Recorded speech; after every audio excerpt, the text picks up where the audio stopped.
It's 5:31 on February 6th, 2023, and I'd like to call this work session to order. First on our agenda, our city updates. So Ms. Solano, please take it away. Thank you, Madam Chair, City Council, and Mayor Gradisar. I have brief updates this evening. The only COVID count information that I have is the 1 week positivity rate is still below 5, and it's 4.4, which is a little bit up from the 3.3 that I shared last Monday evening. I'm going to move on here to the City Council retreat. I forwarded Councilor Martinez updated draft agenda to you just, I don't know, 4:30 this afternoon. And it notes the same day, but it is due to start at 9 o'clock in the morning after the legislative breakfast updates, but it will conclude at 2 o'clock in the afternoon. There's been some time conflicts for her in late afternoon. So it's a revised agenda. And one of the main items on the email are asking for if you have time between now and the 1st of March, any priority recommendations or agenda items that you'd like to talk about. Councillor Flores suggested you could put them in writing and forward them to me. I'll print them for everybody and I'll circulate them a week ahead of time. So you have time to be informed about what each of your ideas are, will be presented that day. Those are the only changes though for that event so far. I do want to share that earlier this morning, the mayor signed the Declaration of Temporary Housing and Shelter Emergency that allows Crazy Faith Ministries to open the warming shelter beginning at 5 p.m. tomorrow and going through next Sunday morning at 7 a.m. We're, I think, forecasted to have a pretty cold week into the evenings. And then I believe you have that we distributed earlier this afternoon, your final budget books. They were printed and they should be available at each of your, I call them your desk, I don't know, at your dais space. And that concludes the city's updates this evening. Do you have any questions or directions or something you'd like for me to bring for next week? Thank you, Ms. Solano, for that update. What questions are there from council? Seeing none, I just want to reiterate that for the retreat, we are going to be having a separate work session for CML. So if you'll notice the February 21st work session, which was originally canceled, but given how many work session requests we've had, both on council and for partners, we've had to now backfill the 21st date. So the CML and Mr. Bomber is going to be coming to talk to us about upcoming legislative priorities on the 21st. So I wanted to bring that to your all attention. And then Councillor Maestri did ask for a Crazy Faith update, and that's going to be next week at February 13th. Great. Seeing no other questions or comments, moving right along then our agenda. Thank you, Ms. Solano. Is an ARPA request for the Pueblo Zoo. So can I have Ms. Kraus to the podium, please?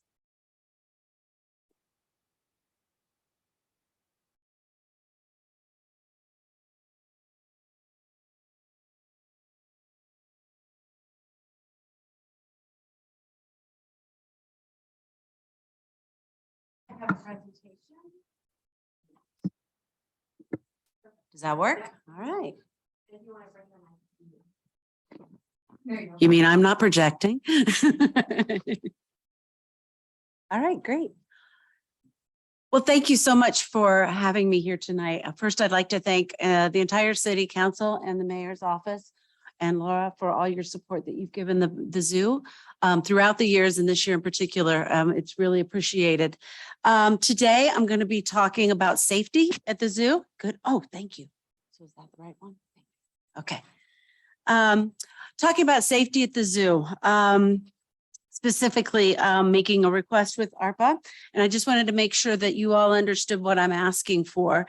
So, so when you think of the zoo, you think of happy children, families, great place, a lot of fun. But there's a lot of danger as a public entity, as a public venue. As you know, there's a lot going on out there. Recently, most recently, even today, there we go. You've heard headlines about the Dallas Zoo as having has had 4 incidences in the last 2 months people getting, cutting mesh and getting into the enclosures, escaping clouded leopard, stolen 2 tamarin monkeys, which happily were recovered, but they were stolen. And they were able to, and a vulture was also injured and killed. Under suspicious circumstances, they're still trying to figure out what happened. Today, even there were 2 eagles or an owl, excuse me, that was taken from the Bronx Zoo, cutting through a fence.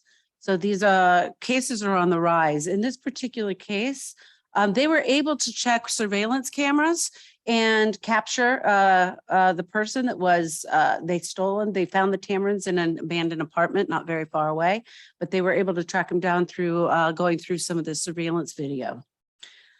And I'd like to say that Pueblo's is different, but it's everywhere.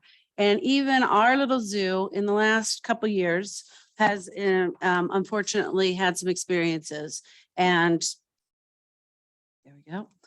For example, we had a young man that posed as a volunteer. He was quite deranged, quite delusional. He had this hat on. I didn't put his face up there, but he was really off his rocker, and we had to detain him until the SWAT team came there, at risk to my staff and myself. We've had other people that have come in and just last week, for example, kind of followed in on a field trip.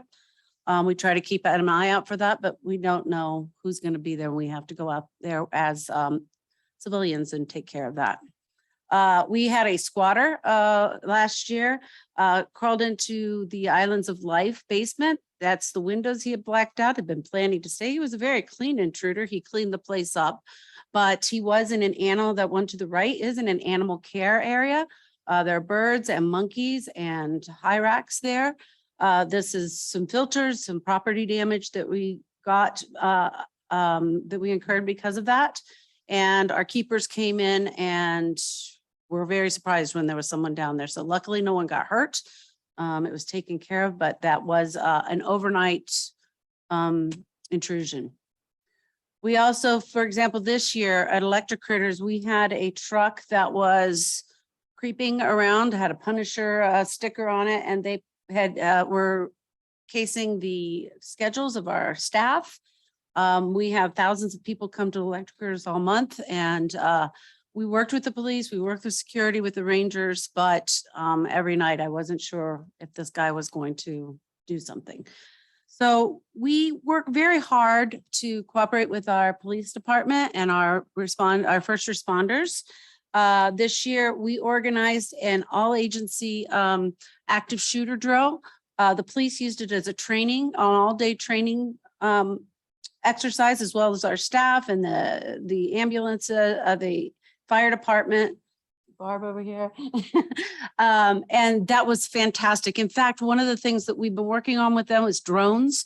That was one of the ways that they found the clouded leopard in Dallas. They were able to do heat searches and found the leopard, and we've been working with our own police department on that. However, that is all after the fact. That's forensic, going back and seeing what happened instead of preventing something from the get-go. And this is what we're trying to protect. This is every day at our zoo. The kids are classes, field trips, and you've been to the zoo, you know the drill. So we're trying to protect these guys. So what we've been, we do not have any cameras. We do not have any security overnight or during the day. We do have security when we have big events. But when I came, there was some old cameras that were not working in a basement. It's very cost prohibitive to dig lines to have those cameras working. Luckily, though, with technology, broadband, we have a lot of great, inexpensive or reasonable opportunities now. We've invested at the zoo in our broadband for education purposes, for a lot of other different things. So we've gotten ahead on the broadband, but there is still more to go to be able to take advantage of some of this new technology. And that's what the first part of this, there we go. The first part is those 4 lines there are the places we haven't gotten to yet. The Mandari is, if you'll see, there's a boring fiber and speaker wire from Eco Center to Mandari. That is our event space where we have large events, and that is a dead zone for speakers, for anything that we have that's surveillance. So if we have an event over there, it's very hard to get to them as far as announcements, et cetera. So the rest of that would enable us to take advantage of some of this technology, 37,000. The second part of this, once we get the broadband completed, would be the hardware and the monitoring.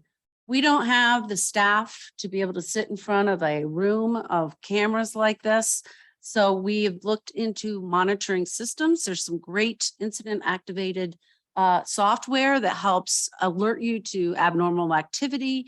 And that's what we're looking for. We're looking at cameras and other hardware. Now, this is kind of a bare minimum of the hardware for the cameras that goes all around the perimeter and some key buildings. For example, we've had some in World of Color, we had a woman that kind of got cornered one day because she was being stalked by two guys. She had a baby. We weren't able to get eyes on that until luckily it all turned out okay, but these are the kinds of things that can happen. So the other equipment that includes are some doors, some door keypads.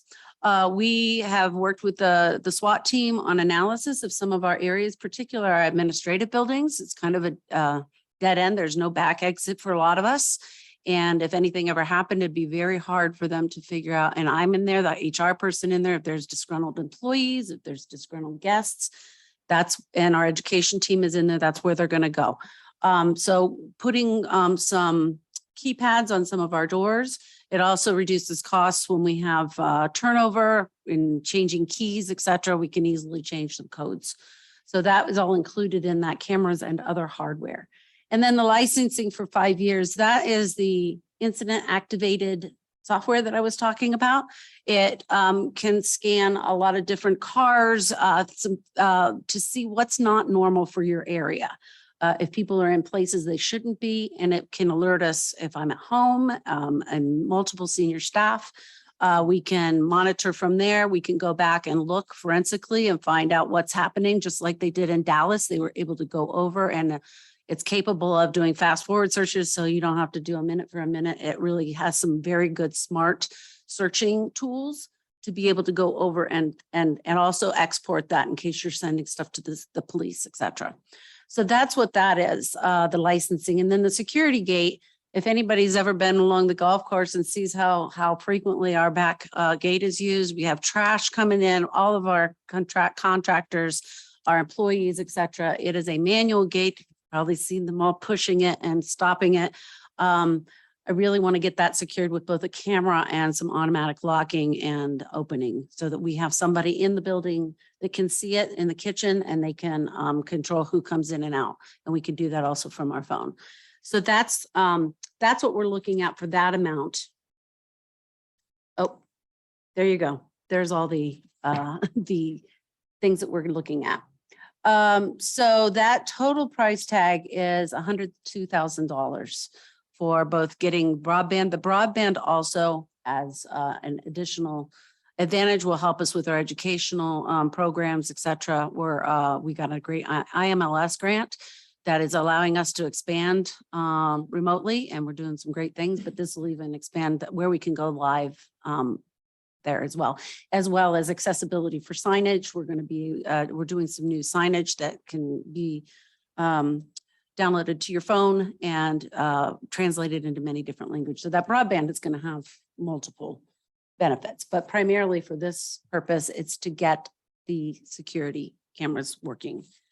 So I think that people behave better when they're being watched. So that's part of my, I'm happy to answer any questions you have. Thank you, Ms. Kraus. What questions are there from council? Councilor Flores. I noticed, with the cameras, that's a great security system, but what about lighting? You've got a lot of dark spaces where those cameras are going to be covering at night. Is that included in here? It's not lighting, but the cameras work in the dark. Oh, Yep, they are able to record and sort in the dark. okay. Doesn't have to have spotlights on them. I don't know how it works, but that's, And that's my second question. Do you have a central station alarm in the admin buildings that you have? our buildings are alarmed. If they're unlocked or there's a breach, we get a phone call, we have a chain. But that's just telling us that there's a door that's open or something. Our Miller moths put it off during the summer. So I've been out there several times this summer just because there's a lot of Miller moths out there, which are not breaking in. But yes, we do have those alarms, Okay, thank you. but it gives us no information. Other questions? Counselor Martinez Marquez? Thank you, Madam Chair. Thanks for that presentation. The 22,000 for the software, is that a reoccurring annual cost or is that a one-time cost? There is a licensing part of this in that number. There's some setup, one-time setup, and then there is an annual fee. And that is this is the number for 5 years. My hope is that over time, we will be able to work that into our budget. So it's not, I think that's 22,000 is Yeah, 4,000 a year. okay. Thanks. Counselor Graham? Just a comment, Abby. I'm shocked that the zoo doesn't have cameras. I mean, think you're not the only one. Yeah, I'm sure Yeah. tons of people, when they go back and watch this recording, are also gonna be a bit surprised that the zoo doesn't have just all the things that could go wrong, and I agree. who's watching is a little bit scary. Counselor Tenzio? Yeah, I'm in favor of helping you out because I think it's imperative that we have security no matter where it is. But don't anybody tell the business owners on the 4th Street corridor and community members on the east side that the zoo is getting cameras before they do. They're going to be really ticked off because they really want cameras bad. And we brought in that one person and that was it. Nothing's going to happen. So That's the best. I think that the question on the table is for the ARPA money or this ARPA presentation to move forward for first reading. Ms. Solano? Thank you, and I'm sorry to interrupt there. The city attorney in the last week's internal ARPA meeting, and in the email I forwarded to Abby, was that the $37,000 of broadband resources qualifies for the basic ARPA. The $60,000 of the cameras does not meet the definition of ARPA, and it either must come from the lost revenue, or if you looked at your budget book, there was in your budget, we passed $60,000, not that it was just coincidentally nearly the same, of capital improvement funds that are already in the 2023 budget that we just have to ask finance how to access for Abby. That will be part of 2023 there. She would have to probably send finance an email about whatever you are going to spend your capital improvement dollars on and instead buy the cameras. But if you recall, the camera dollars out to HARP came out of the lost revenue amount. So I just wanted to be clear about the two sources of ARPA dollars and or capital improvement dollars. Great. Thank you. And this would be on first reading by next Monday?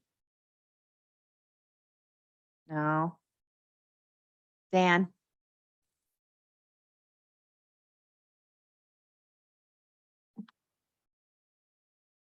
Okay, for the, let's see, the 13th, that's the next meeting. No, it's going to have to be the 23rd. So the second Monday in February is the 13th. And I'm sorry, the First Monday. fourth Monday is the 27th.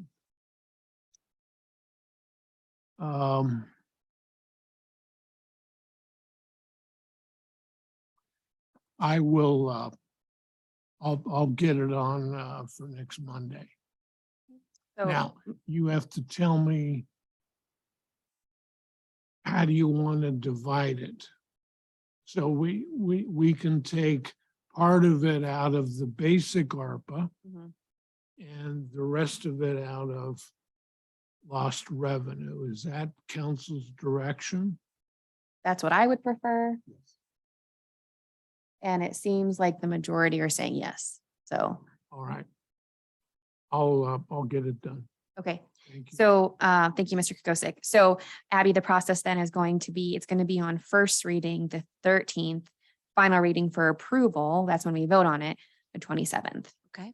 And would you want me to be here for that as far as with making a presentation, or what is involved with the reading, if you don't mind? First reading, it's kind of just a process to For the get it, public.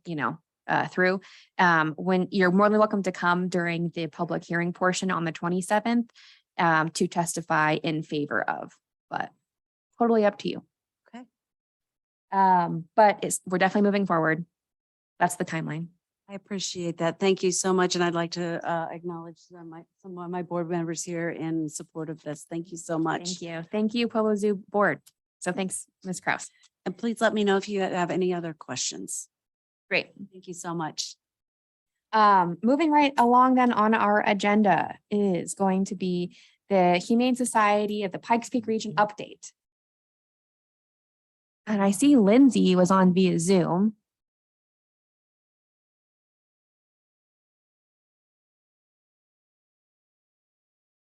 And whenever you're ready. Good evening, City Council. Thank you for having us. Lindsay is available for questions, but we have Stephanie who will be presenting for animal law enforcement today.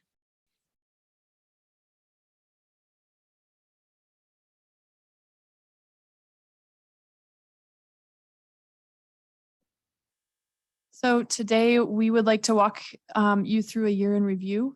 So we're going to be looking at our statistics from all of 2022. And also wrap up the session with Dwayne, our CEO, talking about challenges and headwinds for 2022 and going into 2023.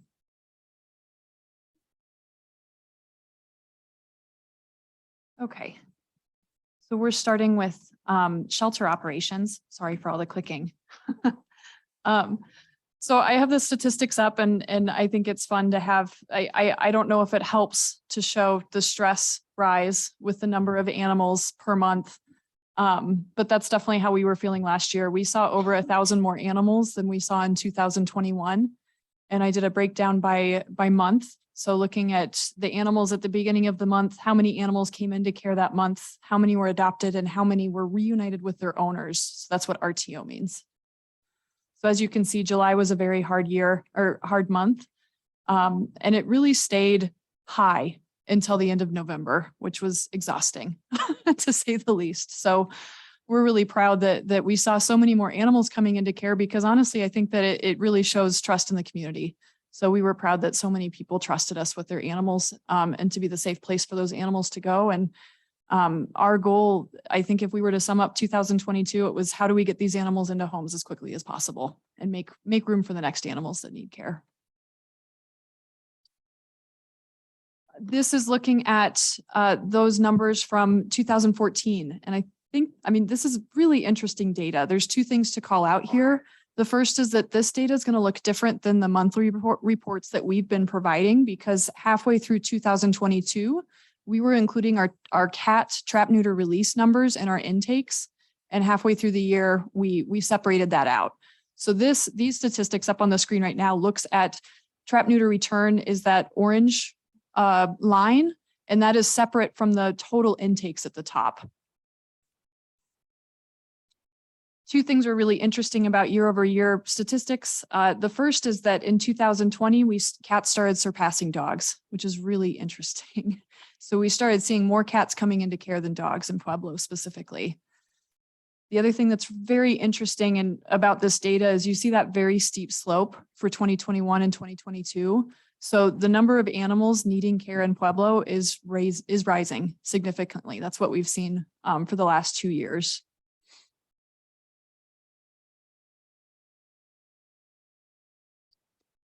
Moving on with shelter operations, I'd like to quickly mention our accomplishments and high-level accomplishments and challenges for 2022. So accomplishments on December 30th, we had our PACFA inspection. That's the health department inspection. And I am just thrilled to report that the only violation we obtained was the building itself. So we needed to replace our kennel drain grates, which we had already been working with Pueblo County to replace. So outside of that, we didn't have a single violation, and I'm incredibly proud of that. That is a very, very, the staff worked really, really hard to make sure that we were in compliance for all of those regulations throughout the year. The other thing we're really proud of is that in January, staff turnover was just sitting at that 10% each month. And by December, it was down to 0%. And I'm very proud to say that we had 6 months in 2022 when we had 0% staff turnover. So what that means is that we have a green team that's dedicated and really passionate, and now we got to train them. Other accomplishments, our wellness clinic out of the PetSmart, we saw over 2,500 clients in 2022. So that opened in February. So not even a full year. And we are absolutely getting animals in the door and getting them vaccinated and making sure that they're healthy. The last thing I'll mention with accomplishments is both Stephanie and I were accepted into the Pueblo Leadership Program. So we're participating in that this year. For challenges, you know, one of the biggest challenges last year was a green team. So proficiency with spay and neuter and PACFA regulation. Animals cannot be adopted unless they're spayed and neutered. And we support that, but it was very challenging seeing so many more animals with such a green team to keep up with the sheer number of spay and neuter surgeries that we needed to complete for the animals residing at the shelter. So the homeless pets. Of course, we saw over 1,000 more animals come into care, and then facility improvements. So Pueblo County has been very supportive, but there's a lot. There's a lot that we have needed to maintain and update in 2022. I'm really thrilled to share that we are, I'm not sure if anyone remembers, but for about 2 to 3 years now, we've been looking to replace the kennel dividers to make it a safer experience for staff and for animals. And we are starting that project. So the contractor will be starting that project this upcoming week.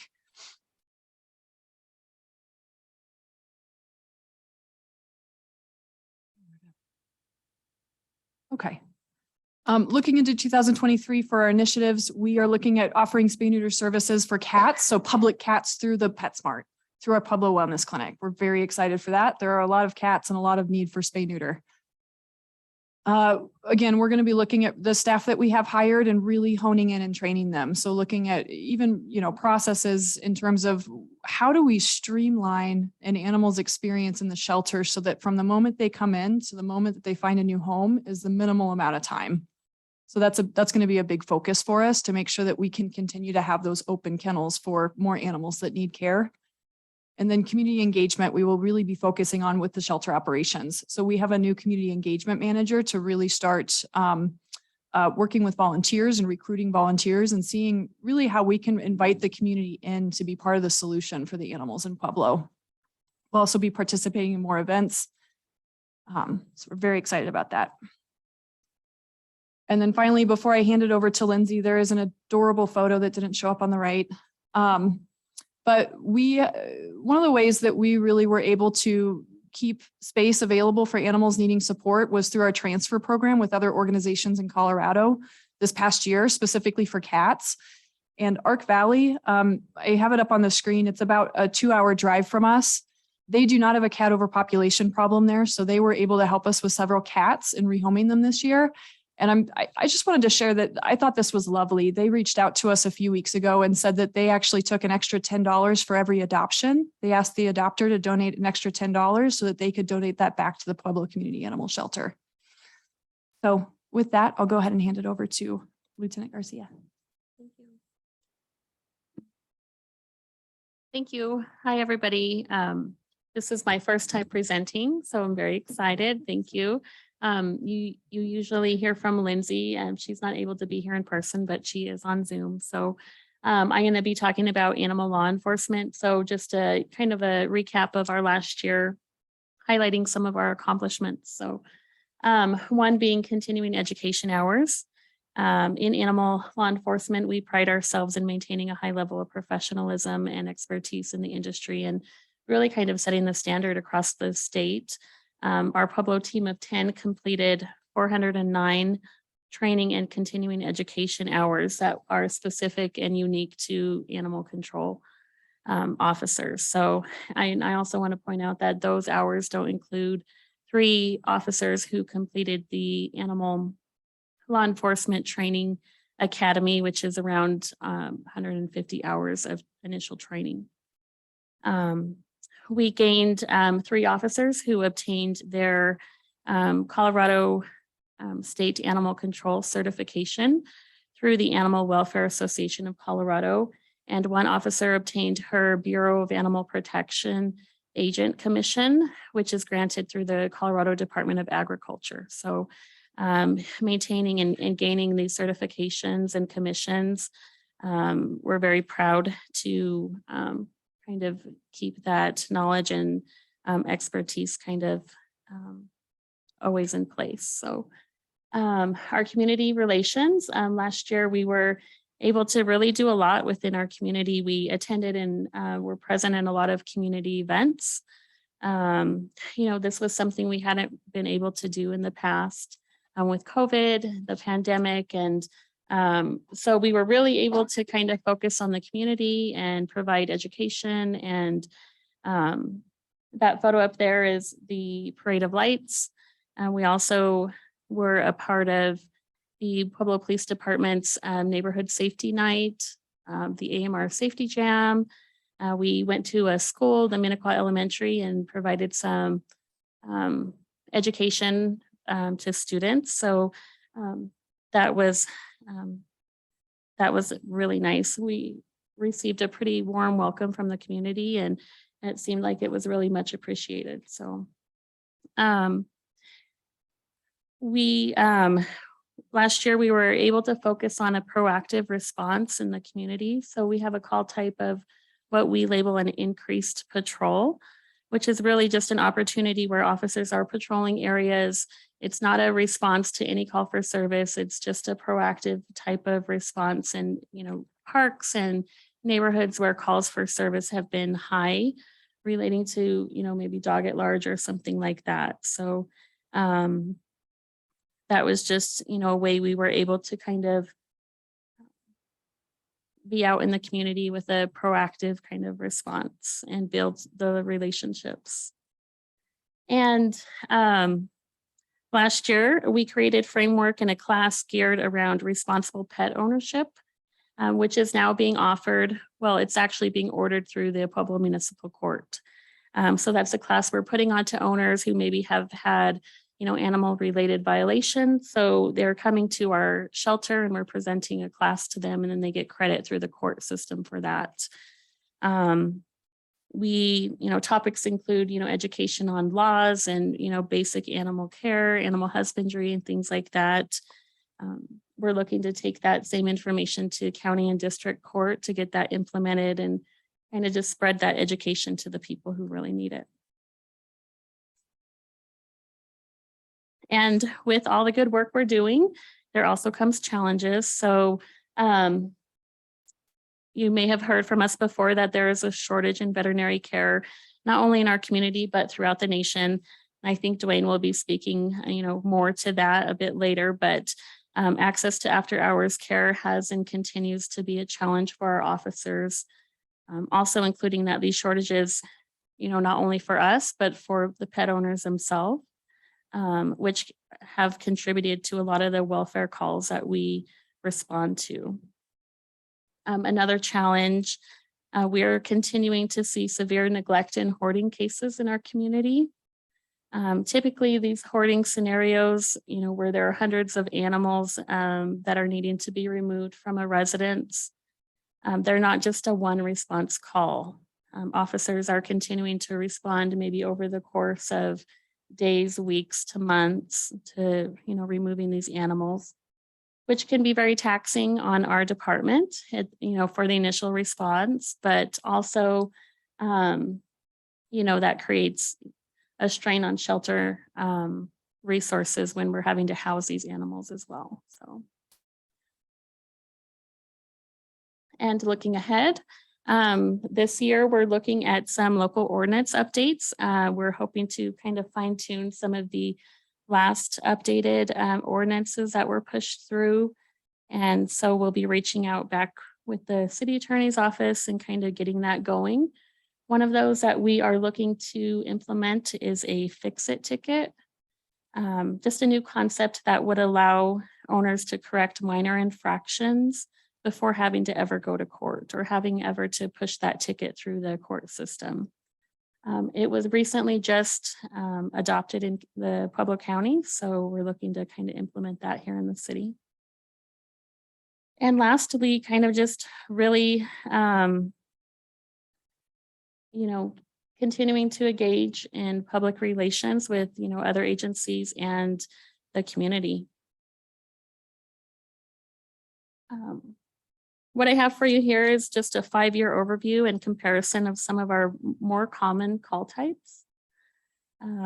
As you can see overall, the volume has been somewhat consistent, but with a spike a little bit in reports for animals at large and contained strays. And then, of course, that increased patrols, which we, are doing in an effort to help reduce the at-large numbers and the need for people having to capture, loose animals in the community. So cruelty investigations are a little bit down from last year. But again, keep in mind that a lot of these investigation responses are more in depth and, we need a lot more resources. And it's not usually just a one response and they're resolved. We have to continue to respond on multiple attempts to resolve the matter. But I thought it would be good information to provide. And that is all I have for animal law enforcement. Unless there are any questions, I'll pass it to Dwayne to continue to provide the rest of our update. Thank you. Hi, everyone, and thank you so much for having us here. Quick question. This went to red. Does that mean we're out of time? Should I go fast? No? Okay, all right. I can talk really fast, not that anyone will understand me, but this button goes forward. I'm going to talk briefly about access to veterinary care, and I'm going to skim through this pretty quick because I believe everyone that lives in Pueblo and has pets understands the difficulty in getting your animals seen at a veterinary clinic here. There are many barriers to accessing veterinary care here. There is an organization called Access to Vet Care, and they're doing a really great job of taking a lot of information and data and compiling it together to understand what's really happening across the United States, and more in particular for us here in Colorado. And you can see on the chart there, and again, I would advocate anyone who wants to learn more about this, go to that website and look at the data. Let's look at Colorado in particular. If we look at Colorado, they create this accessibility score, and this is based around how difficult is it for you to get your pet seen in your particular community. In all of Colorado, that score is a 58, and that's on a score of 0 being impossible to 100 being there's a veterinary clinic on every corner and they've got a pets wanted sign out. If you kind of look at that and think Colorado's at a 58, El Paso County sits at about an 89, and Pueblo sits at a 29. And the reason for that, get into it a little bit, is they're looking at things like how many veterinary clinics do we have here in Colorado, in Pueblo. They're looking at how many people are employed by those veterinary clinics. Obviously, the more people involved in that profession, the more accessible it's going to be to get your pet seen.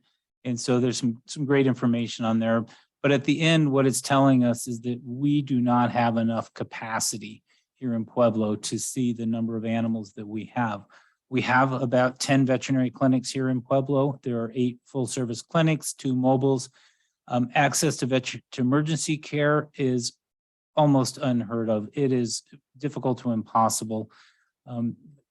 We know because of our ALE program, if one of our officers picks up an injured dog late at night, there's one clinic that will be open till 9 o'clock. Hopefully they have capacity and can see it. If not, we're driving it up to El Paso County. If it's after that, if it's after midnight, it has to go up to El Paso County. And it's not the end of it. If we do get it up there, it's not like the emergency clinics up there are open and have capacity. in the community up there, you can, if you take your pet in, it's not uncommon for you to wait 4 to 8 hours to get it seen. So it is a real struggle. It is a real challenge here in Pueblo. It is, we believe, greatly affecting the way that people can care for their pets. You know, everyone's familiar with people who maybe are neglecting their pet and they need to be held accountable.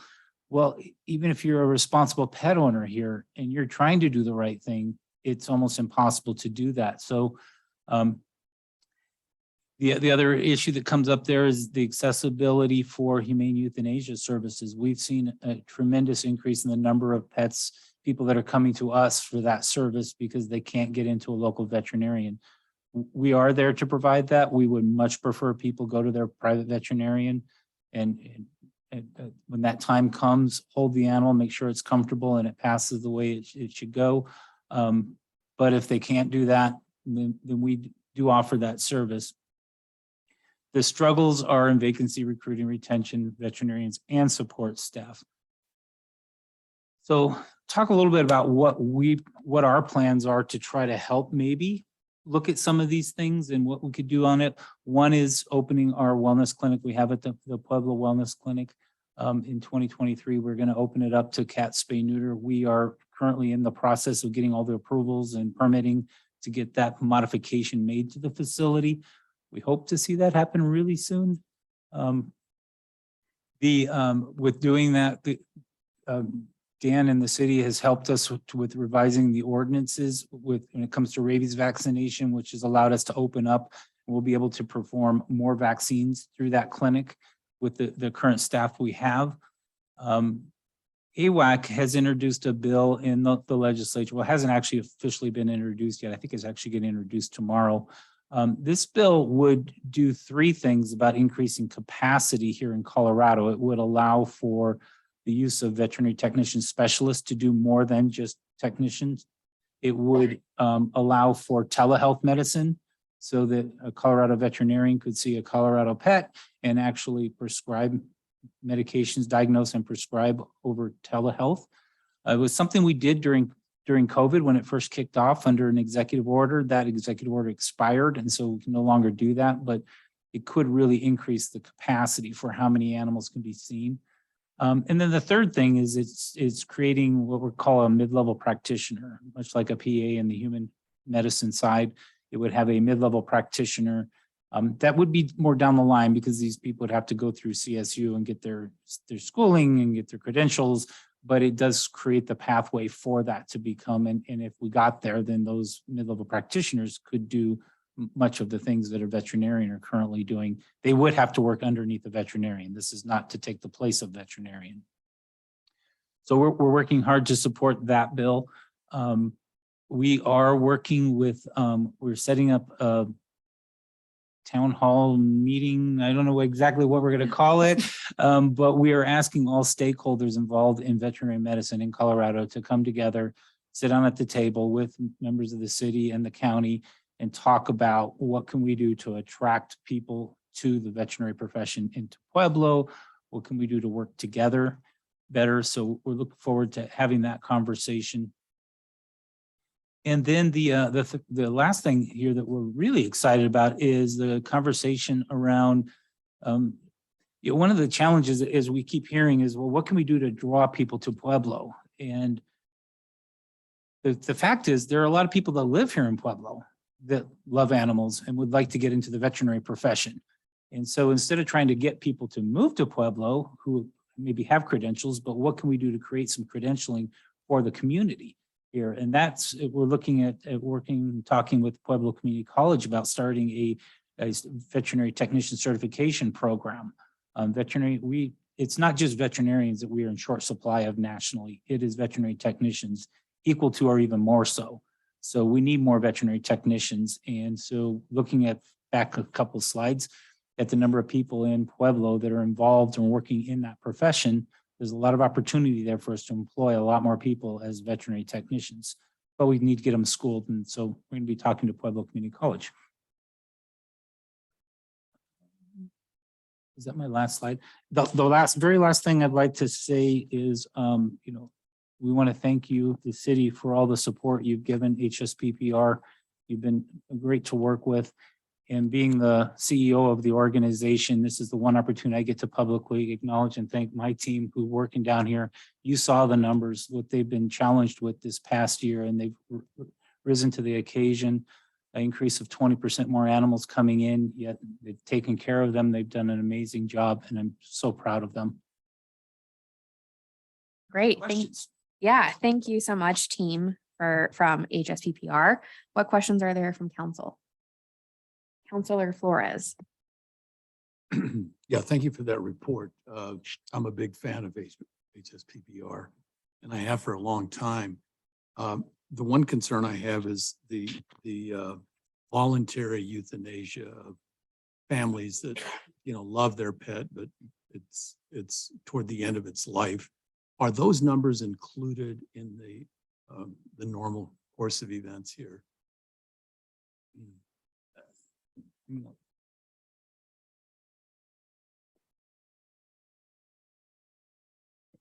No, I don't believe those are included. They're listed in services that we provide. We don't typically put those out. We can forward those to you if you'd like. No, I was hoping they weren't included, No. The national discussion that we got involved 5 years ago over the rate of euthanasia. There's certain people that pay attention to that, but they don't understand. And I didn't want you to have to be burdened by that piece. I was hoping it was separate, and looks like it is. And that answers that question. I understand that CSU Fort Collins is one of the top vet schools in the nation, really. And I'm wondering, is there a possibility of working out some sort of arrangement with that university to get more vet care to Pueblo? I don't know if there's a relationship there at all with your office in Colorado Springs, but I mean, they're the ones that are, putting out a lot of vets every year. When I was on the Board of Governors, I mean, that was one of the top schools there, and it still is. But I'm just wondering, is there an opportunity there of working with them somehow? That's certainly something we can talk about when that's one of the topics we want to bring up when we meet, we have this stakeholder meeting together and talk about. I mean, the challenge you're up against is that there are about 3,200 veterinarians graduating every year, but there are more than that that are retiring or choosing to not practice anymore. And that's what's gotten us to the place we are there. And there's not the capacity to ramp up the schools. They're doing all they can. The sad part is if you're somebody who grew up wanting to become a veterinarian and you've done the pre-quals and you've got everything you need to go in there. The last time I was talking with Wayne Jensen from CSU, he's mentioned there's like 4,000 people apply for veterinary school up there, and they take like, what do they take, like 100 or something? So this is where we're really hoping maybe this mid-level practitioner, VPA type position might be an alternative for those who don't get into veterinary school. But, as far as attracting students down here, that's a long ways to get them to come. If you're looking at like an externship program, and yeah, we'll be talking at the stakeholder. We'll get in some more details. Yeah. And then my last question has to do with, the city now produces what's called an economic dashboard. And it's really has some interesting statistics. And one of them is that we're training people for jobs that don't exist. And we have this big, what we call a skills gap. And it is so stark because our dashboard comes out every month. We have over 4,200 jobs that are available here in Pueblo, which would include a lot of vets. But the top, of course, is nursing and other medical fields.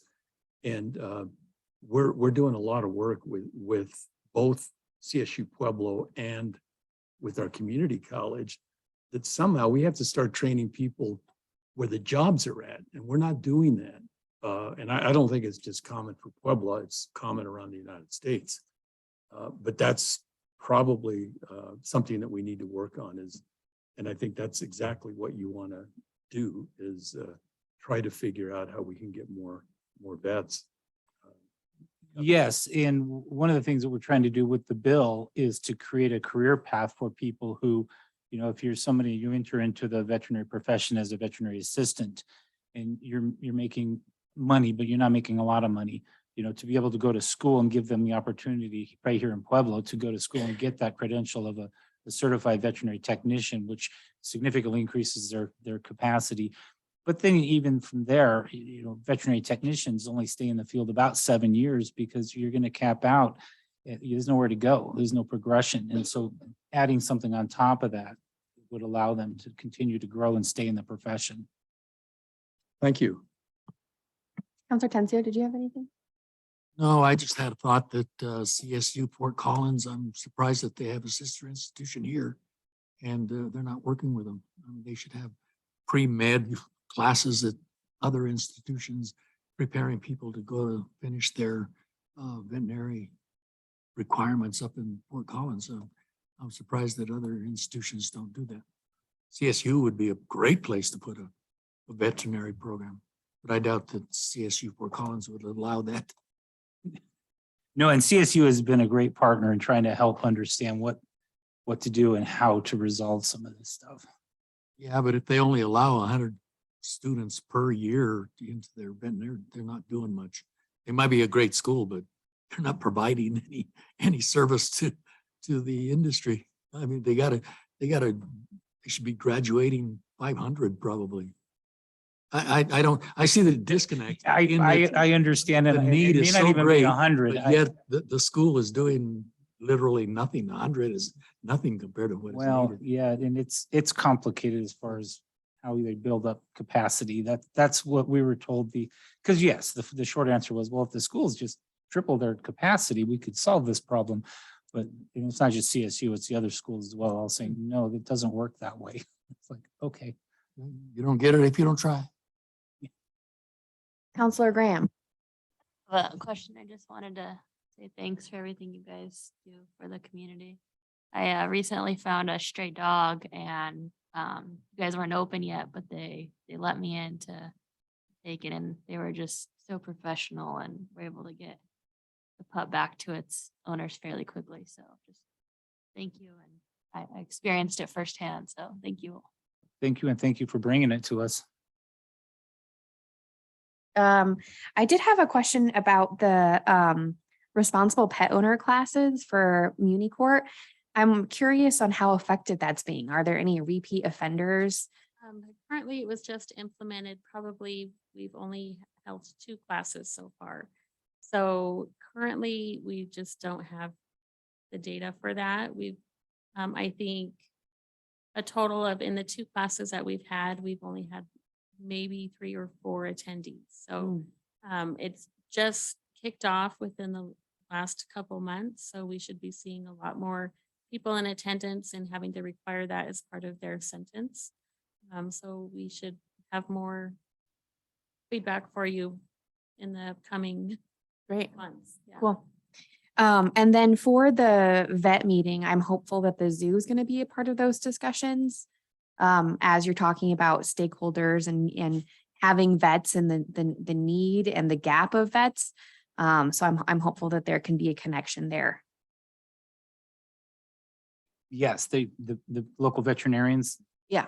Yes, they're very important to be at the table. Great. So they're all being invited. Great. And encouraged. Great. Well, gosh, seeing no other questions then for our friends at the Humane Society, thank you so much for everything you do. And just on a personal note, I actually took a ride along with Lieutenant Garcia, and you should all do that too. It was heartbreaking. It was so sad, but you did a great job. So thanks. Great. Moving right along then on our agenda, we're going to transition into talking about the 10% station design for the Pueblo Rail Station. So I think Mr. Robinson's online.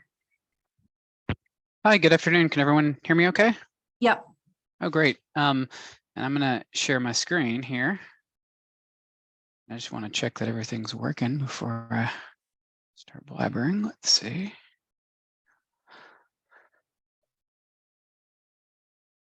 Okay, just want to confirm. Can you all see my presentation okay there? Yep. Okay, great. Thank you. Well, thank you so much to Mr. Mayor and the City Council. We really appreciate the opportunity to be here and present you an update on the station project. Mike Riccatone, who's with Pueblo County. We weren't really sure where we fell on the agenda, and Mike had a conflict, so he sends his regards. We'll go ahead and get right into it. And so we have about a 10-minute presentation where we want to show you kind of where the project is at, and then we're happy to take any questions you may have. Of course, I may have to punt some of those to the county. Really quickly, just so you know the project team, my name is Brian. I'm with WSP. I'm the consultant here. Pueblo County has charged us to take the process from station area planning on through into essentially a 30% design for the project. Here's what we have to show you today, just a quick update, really the majority on the concept, and then question and answer and a few next steps. So when we met with you back last, I want to say it was right on August 8th, we had really just started the 10% design effort. So a lot of what you're going to see today is very new. Since then, we've continually been attending the new Front Range district meetings. Councilor Flores knows a lot about that, so I'll punt any questions about that to him. We've been ongoing coordinating with CDOT. There's a couple grants that are moving that are really important to this project. We've developed and built out the 10% rail elements that we've been working with BNSF on, and that just is on the right-hand side of the screen.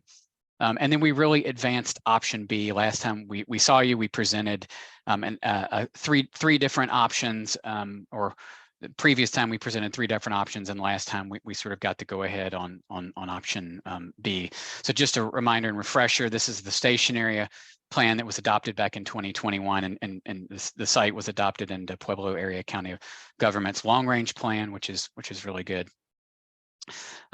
Last year, the 2022 option B, you can see the other options lighter there, but you asked us to take this one version as well. Pueblo County and sort of all the stakeholders that we talked to wanted us to take this one option a little bit further into detail, and that included some things like making sure that we really are able to get views that really sort of make sure we're addressing parking needs, and really sort of creating a place that was a big part of it, a mixed use place with other types of uses, more than a station. How do you make a station more than a station? That's a question that we sort of brought into our time. And just a refresher again of what that option looked like.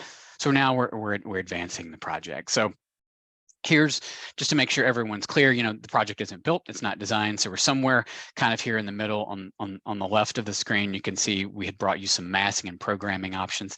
That's really just kind of the bulk of, how big is it? Where does it sit, right? We're somewhere here kind of in the middle, where we're moving into right around 10% of about 100% design. And when you're 100%, you're ready to go build it. So we're still early in the phases, but we're moving toward more detail.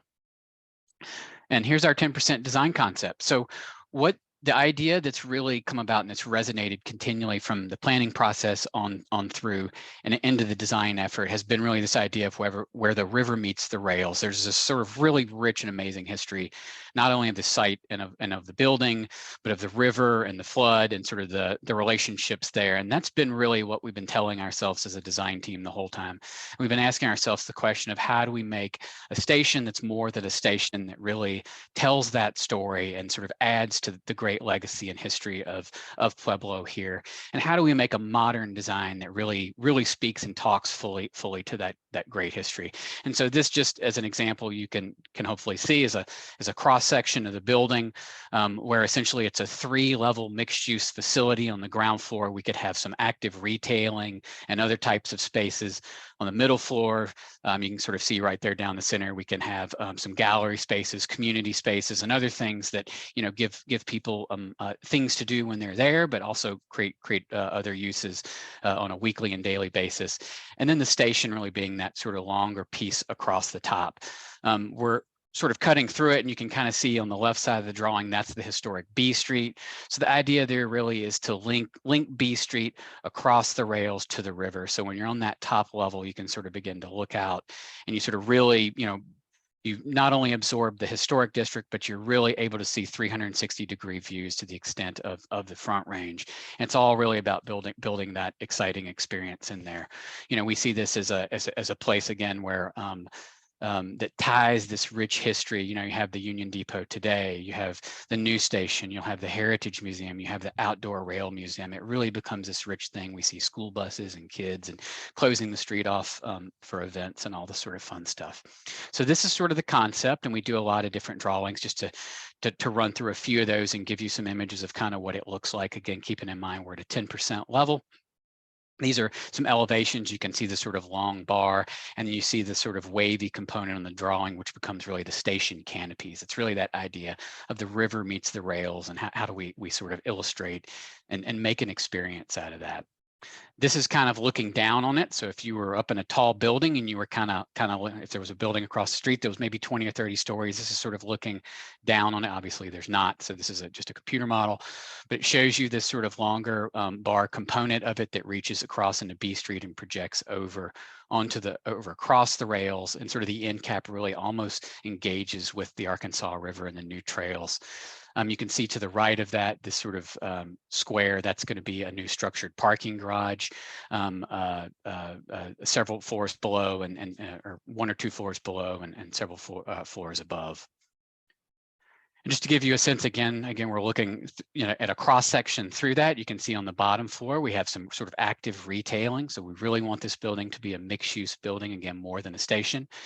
We've shown that middle level here just as a neon gallery, right? I mean, Neon Alley's one of a kind in my opinion. So in some ways, what if we can take that and expand that, right? And this could change as the design evolves.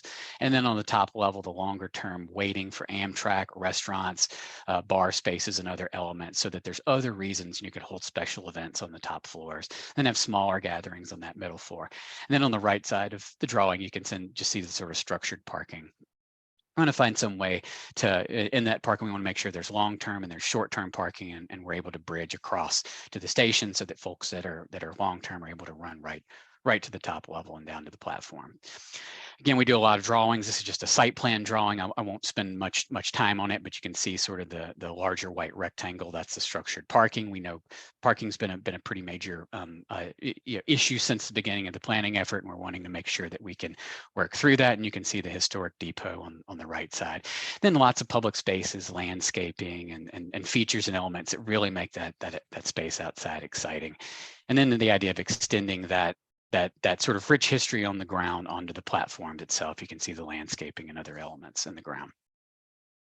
These are just floor plans. I'm not going to spend too much time on those, but we've built again a very mixed use program out with the ground floor retailing, service, other needs, and you sort of ascend up through community spaces, and the top floor being really that long-term waiting and gathering spaces.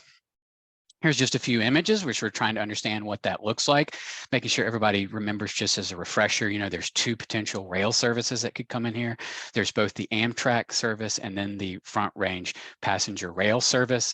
Amtrak might be a little bit more near term in the kind of 3 to 5 year zone when we're in the planning stages, we estimated, and Front Range being a bit longer term. The commissioner, councilor knows well about the Front Range district, and it's just getting going, and they're figuring out things. But we've sort of designed and sort of planned for both, because they're really both fantastic services. This is just an example of the public space. You can see here on the left, I've got my ticket on my phone, and I'm able to sort of like run right onto the Amtrak platforms and get onto the train. And then on the right side, you can see on the bottom right, an outdoor deck space, right? The idea of how do we really celebrate and see the Front Range as part of this project. This is just an example of what the interiors might look like. We haven't really got fully into this stuff, but you can see this is sort of where I would enter into the building and able to send up to the top level. On the left, there'd be a mixed use space or coffee shop or restaurant, other type of space. And as you move up, more community spaces, and then the long-term spaces. And again, you can see on that top right image, you really want it to be about seeing and experiencing the Front Range as part of this, and looking back over the historic district, tying those 2 together. This just, again, another example of what the interior looks like, or the exterior looks like. Again, just sort of trying to understand how it fits into its context. And then a little bit of kind of what that might look like at night, really making it bright, really making it safe, and really making it a modern project, which really respects the historic district to the maximum extent we can. So that's really all I have today. So I know it's probably a lot to absorb. So I'm happy to take questions as we go, and I apologize in advance if I'll have to punt some of those back to the county. And I'd also don't want to put the commissioner on the spot, but Commissioner Flores or Councilor Flores, if there's any questions about the district, I'd be happy for you to step in. So, and thank you for the honor of presenting. Thank you for catching the council up on that. I just wanted you to maybe confirm that the county's giving you the opportunity to move to about 30% of the planning. Yes. And so you'll be busy for the next foreseeable future on that portion of it. But I wanted to clarify a couple of things. One is that this all started with Commissioner Sel Pace, years back, where he was wanting to connect Amtrak from La Junta to Pueblo to be able to connect us kind of nationwide. That's where the idea of this concept came. The county's paying for all of this planning right now. And then the governor put together a commission called the Front Range Rail Commission. And they worked under the auspices of the state. And on July 1st of last year, that was converted from a commission to a district.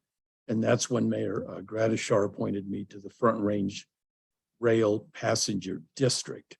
And that's who I represent right now. And so we'll be able to integrate two ideas here with this train station if we ever are able to convince the voters to give us the train between Fort Collins and Trinidad. That goes to the voters somewhere in the future after we do all the planning and all of that kind of stuff. So. And really fast, Mr. Robinson, would you mind unsharing your screen so that way we can see you? Oh, yeah, absolutely. Sorry about that. Thank you. Okay. Anyway, I was just adding a little context, and there's still a lot of work to be done by the Front Range Passenger Rail System. But with this, we're far ahead of all the other cities along the Front Range. It just happened, we started earlier than everyone else. They're still trying to figure out even where these places would be along the Front Range. Pueblo is So- definitely setting the bar, and is out on the front end of this project for sure. And Colorado Springs is perhaps not far behind. That's all I have to add. There was one question that I had for you, and that is, are you making the contacts to make this presentation to PACOG and then also to the Front Range Passenger Rail District? Are you doing that? Or I was thinking about this yesterday as to whether or not I should have been initiating that, but we're taking care. Yes, this is a similar presentation that was given to the Board of County Commissioners sometime last week. I forget the day. And the idea here is really to put everyone on the same page. We're gonna make sure that CDOT knows where we're at.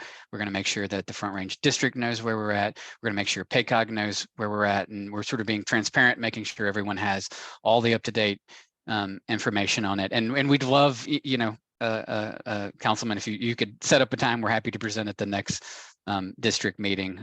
If you can get us on the agenda, we'd love to. So. I'll plan to do that. I didn't know whether I was to do it or you, but I'll get that done. And then how about PACOG? Should I do that with PACOG too? I have reached out. I need to reach out still to PACOG, Okay. but if that's a call you can make, they'd be happy to. We're also happy to reach out to our contacts on that case. Okay, I'll handle the district and you handle PACOG. That sounds great. Thank you. That's all I have. Thank you, Councilman Flores. What other questions are there for Mr. Robinson? Can you clarify, Councilman Flores, why it would go to the vote of the people to connect the train from? It's because it was formed as a taxing district. And so all the parameters of the district will have to pay for the rail, for the infrastructure. So, okay, So a county down in Durango, they'll not going to get the benefit. Sure. So it is a taxing district. got it. Mr. Robinson, can you clarify? So this is the first 10%. What's the next step? Yeah, the way, I mean, what Pueblo County has contracted us to do is take it through 30%. So we have one really more big step. I had a few next steps on there that I can quickly touch on, but essentially we're going to move it from 10% to 30%. And at that point, there's, you increase detail as you go. There will be a little bit more engineering as part of that. We're going to look at the cost a little bit more because we always know that is a thing. So our end game for our contract with Pueblo County is a 30% design. Great. Yeah, of course. Well, I love the design. It's fantastic. So Thank great job. Okay, so seeing no other questions for Mr. Robinson, thank you so much for updating us on that. And we look forward to seeing the rest of the 30% shortly. Great. Thank you. We will then now hear from the Coalition for a National Infrastructure Bank. And I think that they're all on Zoom.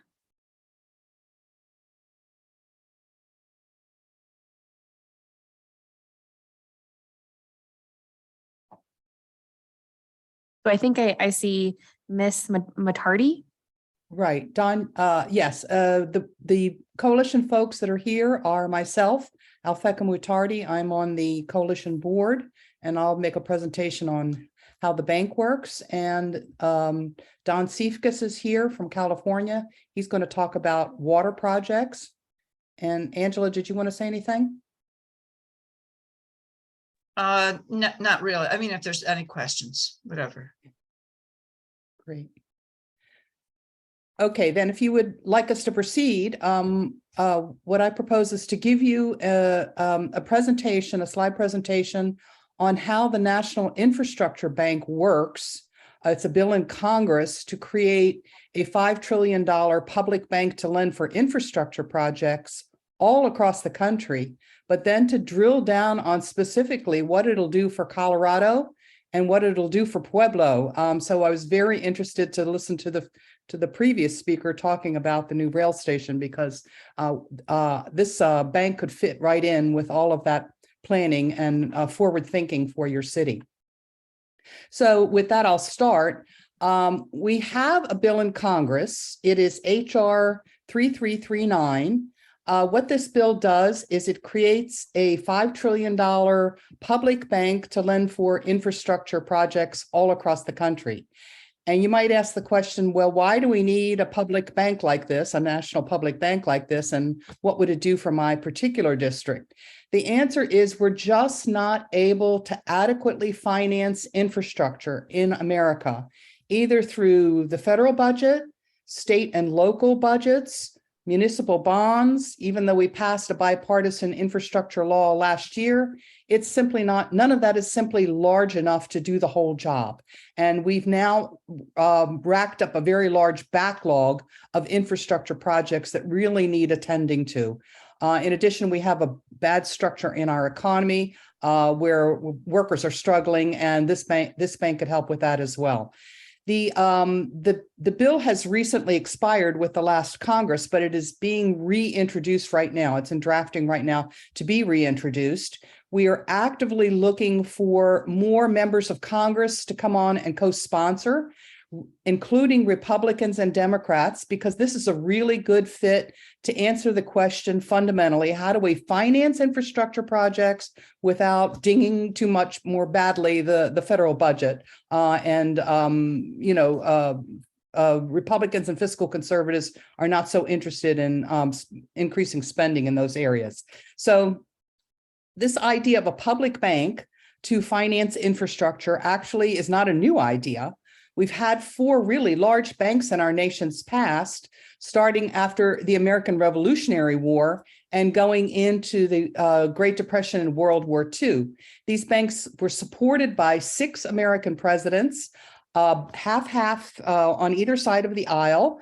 They were very successful banks. They built out large chunks of our nation's infrastructure, including the whole Colorado River dam and water and electrification system, the rural electrification. This one built the Transcontinental Railroad, which opened up the whole West. And this one was a huge bank that got us out of the Great Depression and helped us to win World War II. These banks aren't generally around anymore because they had a 20-year sunset clause in them, but they were very successful, as I said, and built most of our nation's infrastructure. So I just wanted to give you a quick rundown on how this bank works. It's actually modeled on those earlier 4 big banks.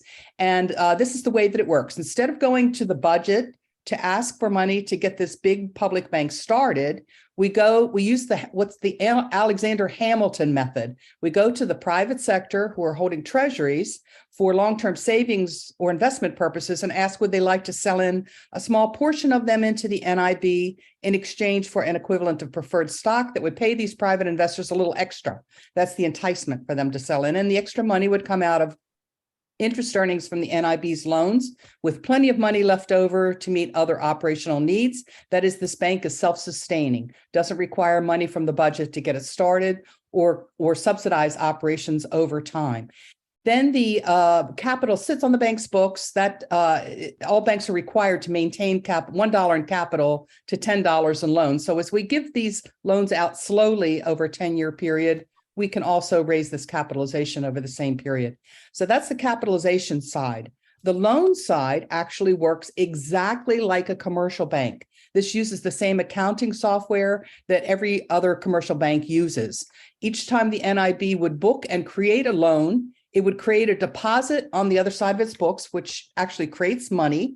95% of America's money supply was created by banks exactly in this lending process. And then it uses cash on hand from other deposits and things coming in to circulate money out of this deposit through the rest of the banking system. So that's the loan process. The loan terms are very advantageous, around the Treasury bond rate for interest charged, flexible repayment terms as well. So it'll be maybe half a point below, for example, municipal bond rates, and provide a lot of technical expertise as well to local communities to help them roll out projects on the best possible basis. Borrowers would then be state and local governments, any public entity that owns a bit of infrastructure, a county, a city, for a road, a bridge, a school, could come in directly to the NIB for a loan. And that also includes municipal authorities like rail districts, like the Front Range Rail District, which I'm so happy to hear that it's solidifying into an entity, could also come in directly to the NIB to request a loan. We cover $5 trillion in projects. Half of the estimation of need came from the American Society of Civil Engineers, who say that's what we need over the next 10 years in additional money to repair transportation systems, water systems, upgrade our electric power grid. We added categories of our own we also think are critical. A complete high-speed rail network all across the country, including right over top of the Front Range. Broadband everywhere. Let's get this broadband out into every single rural area so we can use it for telehealth, telecommunications, education, all those kind of things. Affordable housing, 7 million units targeted to the very lowest income earners who need them the most. And then large-scale water projects. This is a separate dollop of money from this one to address drought in the Southwest, specifically where we grow half of our nation's food supply. And our concern is if we don't take care of getting water to farmers in the Southwest, we're going to have spiking food prices all across the country. So here's the same $5 trillion expressed in billions of dollars to compare it to the bipartisan law for infrastructure that passed over a year ago. What you can see is that that's only 1/10 of all the money we need to fix everything. What it means is that Colorado and every other state will only get a small portion of what it needs to repair roads and bridges, transit, drinking water, wastewater systems, get out those lead service line pipes. Nothing in here at all for affordable housing, high-speed rail, large water projects. Glad they passed it. Shows bipartisanism can work, but we're going to need the National Infrastructure Bank to top up and provide the other 90% of the financing still missing from the picture. Not only can we fix all of our infrastructure, rebuild it out in the best possible way, but we can really supercharge the American economy at the same time, because we'll be creating up to 25 million new great paying, family sustaining jobs with high prevailing wages. We can buy America only for the construction inputs.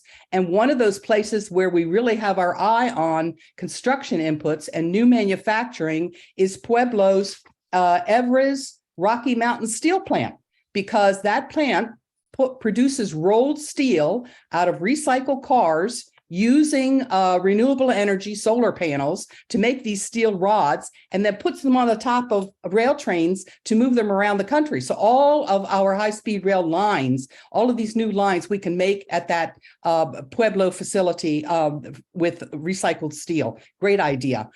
We can get our GDP growth up really higher than it's been, all with no new federal taxes, spending, or debt.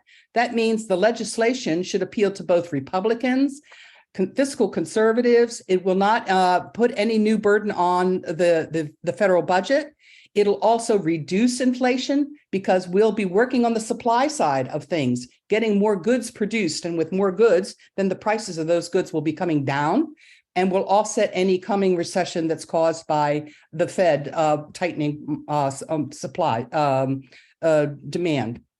Here's where we think that high-speed rail lines could go. And what you'll see is this map was done by an engineer who worked on a lot of rail systems in the UK.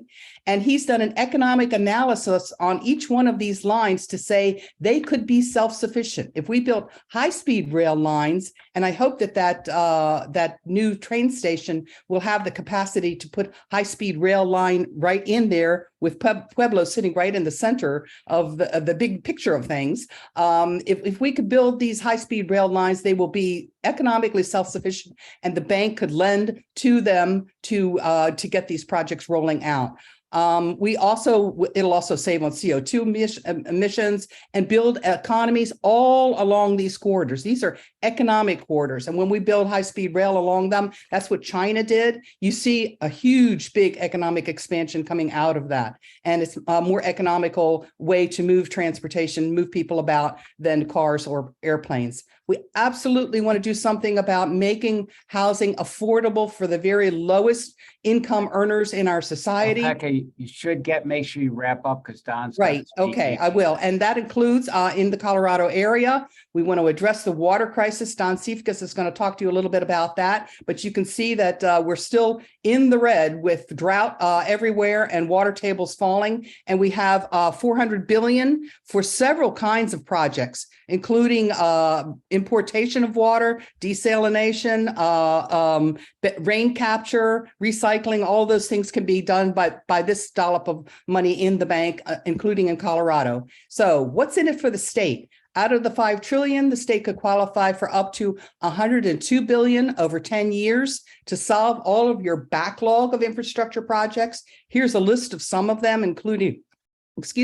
roads, bridges, transit with old vehicles in your transit system, airports, large and small, that high-speed rail front range line we can build out, water infrastructure. Colorado needs $10 billion just for drinking and wastewater systems, plus much more to solve this drought on the Colorado River. Schools, you have one of your lowest ratings of a D+ from the American Society of Civil Engineers that say you need $14 billion just for schools. We can lend for all of that. The power grid to expand renewables, broadband everywhere, and much, much, much more affordable housing. So I'll stop there and turn it over to Don, who's going to say a little bit about one possible water project for your area.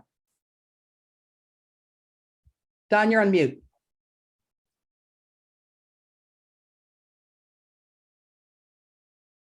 You're on mute, Don. You're on mute. There we go. Can you hear me okay? Yep. All right, I want to talk with you a little bit about this Colorado River crisis. And I want you to know, the city council understand that we're not asking you to support this water project. We are asking you to consider passing a resolution supporting HR 339 that Alfecca just went over with you. I'm only using this as an example of the type of major project that this bank could finance. This is a picture of the Colorado River Basin. As we all know, there's a lot of dams on the Colorado River and its tributaries. There's 3 dams that I want to talk about tonight that are super important. The Glen Canyon Dam that forms Lake Powell, Hoover Dam next to Las Vegas that forms Lake Mead, and the Parker Dam on the border between Arizona and California that's used as a regulating water system. Its water level is kept at 90%. That feeds water to the Colorado River Aqueduct, that feeds Los Angeles, and the Central Arizona Water Project that feeds Tucson and Phoenix. Here's a picture of Parker Dam and the California and the Colorado River Aqueduct that goes through the Mojave Desert, through the San Gabriel Mountains, Los Angeles, and Lake Havasu also feeds Phoenix and Tucson. Without those two aqueducts, it's very unlikely those cities could even exist at their current population levels. So what's the problem? The problem is this: we've seen these horrible pictures on national news networks of low water levels in Lake Mead and Lake Powell. Both Lake Mead and Lake Powell are down to the level of around 26% of capacity. The shortfall on those two lakes is 11 trillion gallons of water. That is, you'd have to add 11 trillion total gallons of new water to fill Lakes Mead and Lake Powell. We think a good objective should be to get them to 50% capacity, which we would need only 5.5 trillion gallons of water. That would let them generate power at full capacity. Their power generation right now has dropped considerably. How long would this take? Well, at 100,000 gallons per second, which is a number I like to use because that is the capacity of the California aqueduct that runs past very close to our house in California down the Central Valley from Sacramento to Los Angeles. It would take 1 year and 9 months to get 5.5 trillion gallons of water into those two lakes to fill them to 50% of capacity.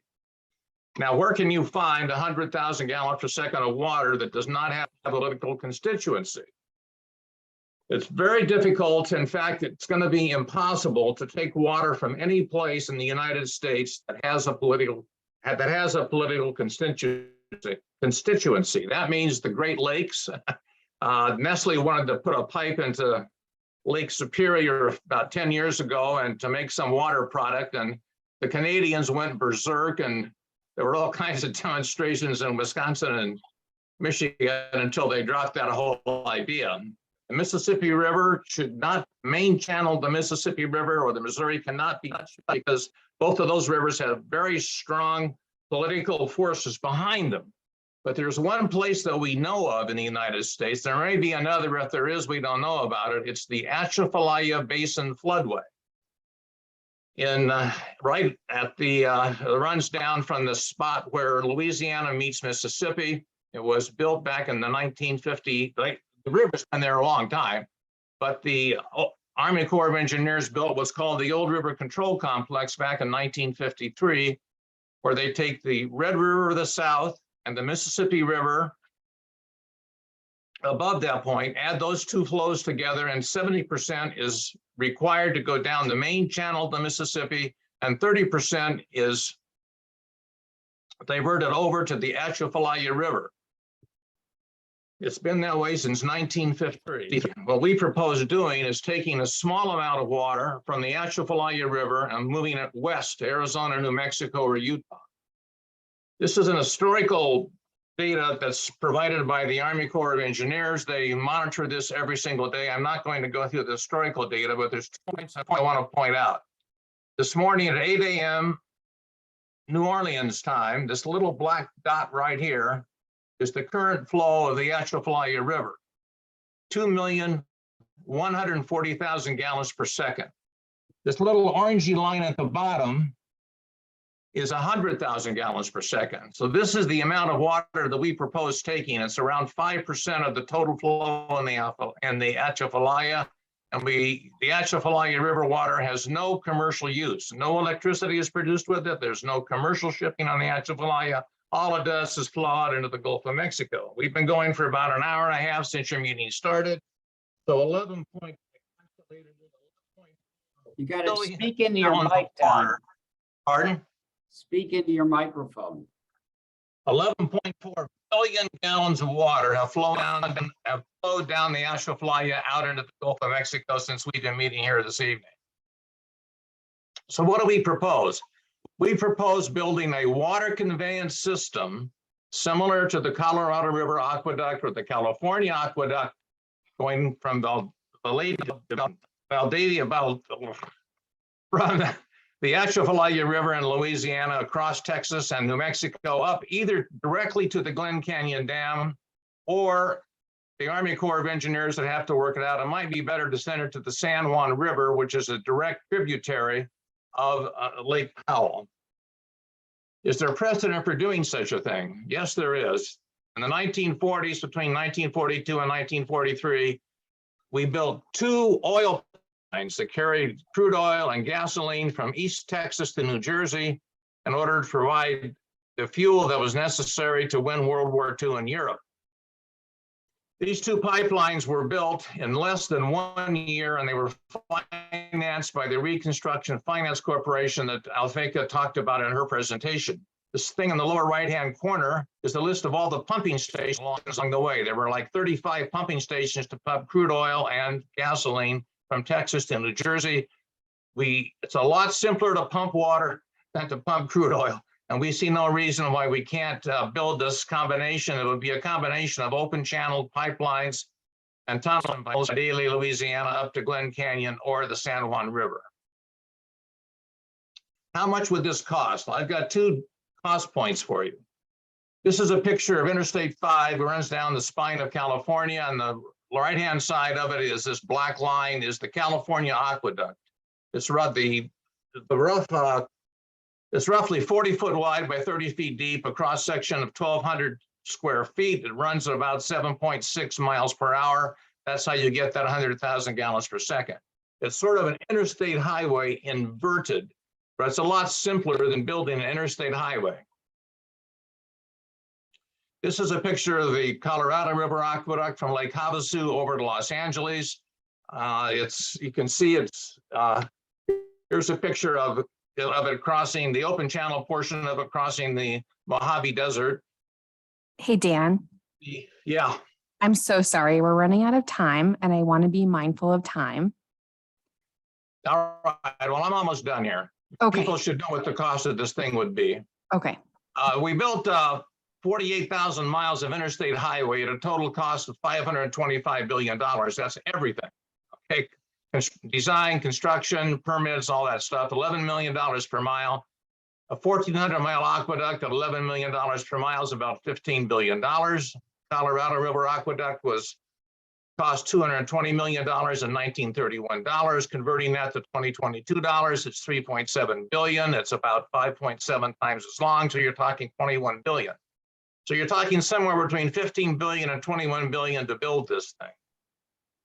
Recently in the National Defense Authorization Act, the Army Corps of Engineers just received permission to spend up to $34 billion to build a coastal barrier that to protect Houston maybe against a hurricane that may or may not occur. But for about half that price, we could build this water conveyance system, which would absolutely protect the Colorado River system, protect water for 40 million people, and protect $25 billion worth of food production. That seems like a pretty good deal to me. How long would it take? Well, this is the kind of machine you use to build it. You get 2 of these things out there. You could do about 15 miles a day. 1,400 miles, you're talking about 100 days to actually build that channel and build the tunnels. There's a full-size bulldozer down here in the lower left-hand corner on the floor of this dirt. This is a picture from Germany where this machine is right now. And the 2 sides of the channel would be dug out with this thing, which the used to dig all their canals and keep this ocean out of the Netherlands. And one last slide.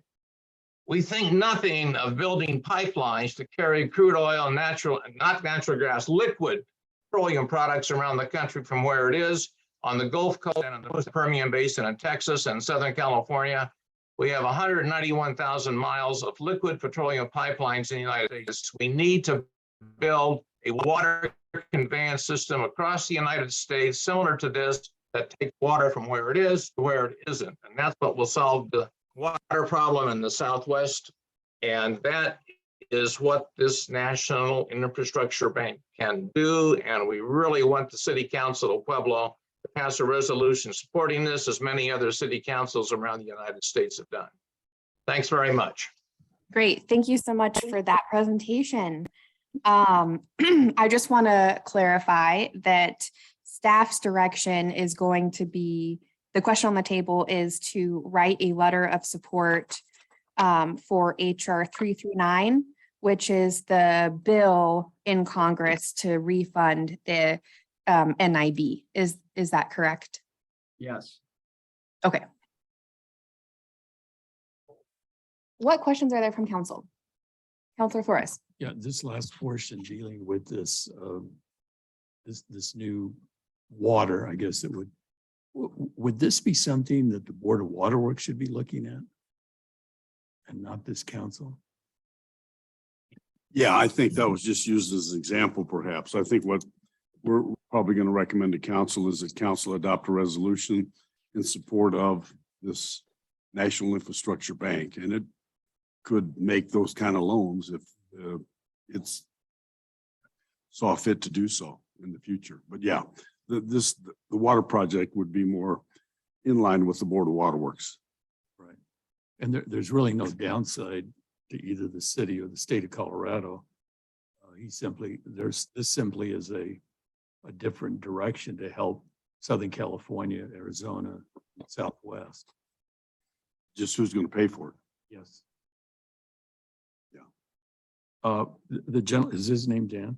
Don. Don. Yeah, Don? no, it's Yeah. yeah, I was just using this as an example of the type of project that this bank could finance. If it would ever come to fruition, which I hope it does, or something similar to it, it would take a lot of pressure off the supply of water to Denver, because Denver gets 50% of its water from the western slope of the Rockies through tributaries of the Colorado River to the Robert and Moffett tunnels. And this would certainly alleviate some of the pressure that those tributaries face. I can't remember the name of the reservoir up there now, but one of the reservoirs has an emergency supply left, so they can make one more emergency release to Lake Powell and Lake Mead. But after that last emergency release goes, if Lake Powell and Lake Mead go down below the dead pool level, you're probably talking direct water rationing in Los Angeles, Phoenix, Tucson, and Las Vegas, which is really something that's too horrible to contemplate. Thank you. Appreciate the presentation. Counselor Atencio. Yeah, I'm in support of this resolution. I've often wondered when and where a pipeline was going to be built for water to be brought into the Southwest, either from Montana or the Mississippi or the Great Lakes. But like you said, there are political interventions in those parts. So, but I've often wondered, where is this water going to be coming from? Pipelines are going to have to be built. And my thinking was those areas, but this sounds like an area, a possibility, whereas the others don't. Any other questions or comments? Seeing none, can I get a verbal agreement to put a resolution on Monday's agenda? Mr. Kagosik. Great. Councilman Martinez Ortega. Counselor Graham. Yes. Counselor Tencio. Yes. I'm a yes as well, Counselor Flores. Great. So you will have a resolution and a statement of support to for that specific bill. My other question, I guess, is to the mayor. Does Colorado's federal delegation, are they aware about this, and how can we talk to them about it to advocate on the floor for it? I have I not can help talked you on that. specifically. I think once council passes this resolution, and perhaps the presenters would know what legislators they've reached out to. But once this is done, we can make our federal delegation aware of the council's support for this. That would be great. Let me just add one thing. That would really be excellent. There've already been meetings. Earl Stalen, who's on the call, actually did a face-to-face thing with Congressman Neguse about 10 days ago. There have been meetings with his senior staff. There have been meetings with Jason Crow's senior staff and others. And there is an aggressive outreach going on. So the resolution would really be a big help. And we're reaching out on both sides of the aisle, and we're reaching out to your senators. Yeah, we will definitely then, after we accept or adopt this resolution, we will certainly communicate with our federal delegation from Colorado and put it on their radar through the mayor's office. So, Do you yeah. guys need any sample resolutions that you can use? We have San Francisco just passed one and LA just passed one. A bunch of cities have. Our city attorney is saying, yes, please. He would greatly appreciate that. So Sure. if you could send that sample resolution to Tracy Sample from the mayor's office, that would be great. We'll send it tomorrow. Great. Thank you. Thanks a lot. Yes, thank you for that comprehensive presentation and for the talking to us about the NIB. Moving right along then on our agenda. Thank you. Thank you. Is going to be our last agenda item for tonight about the Pueblo Opportunity Project from Co-Create. So can I please have Mr. Acuna and Miss Atkins-Shorey to the podium?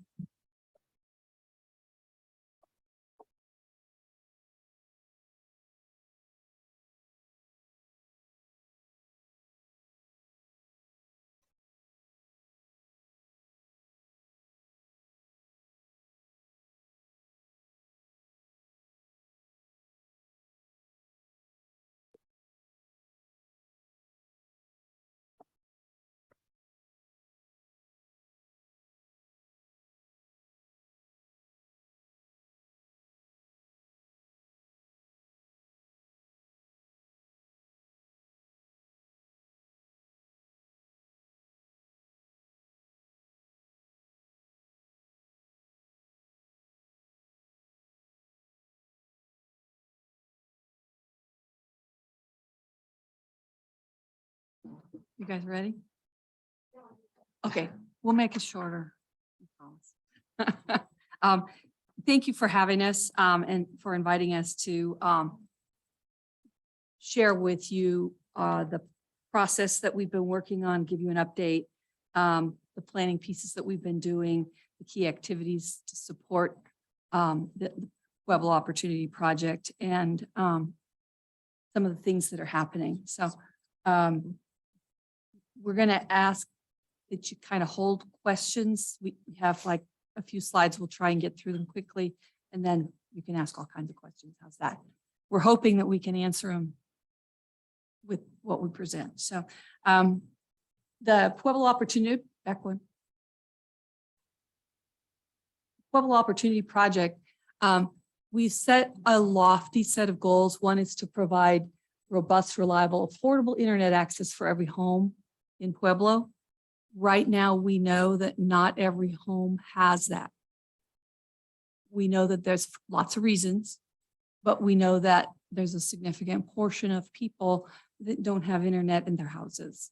And we also know that just giving them that connection, if they've never had an internet connection at home, isn't the only thing we need to do. We need to help them understand how to use it with what we refer to as digital equity, inclusion, and literacy.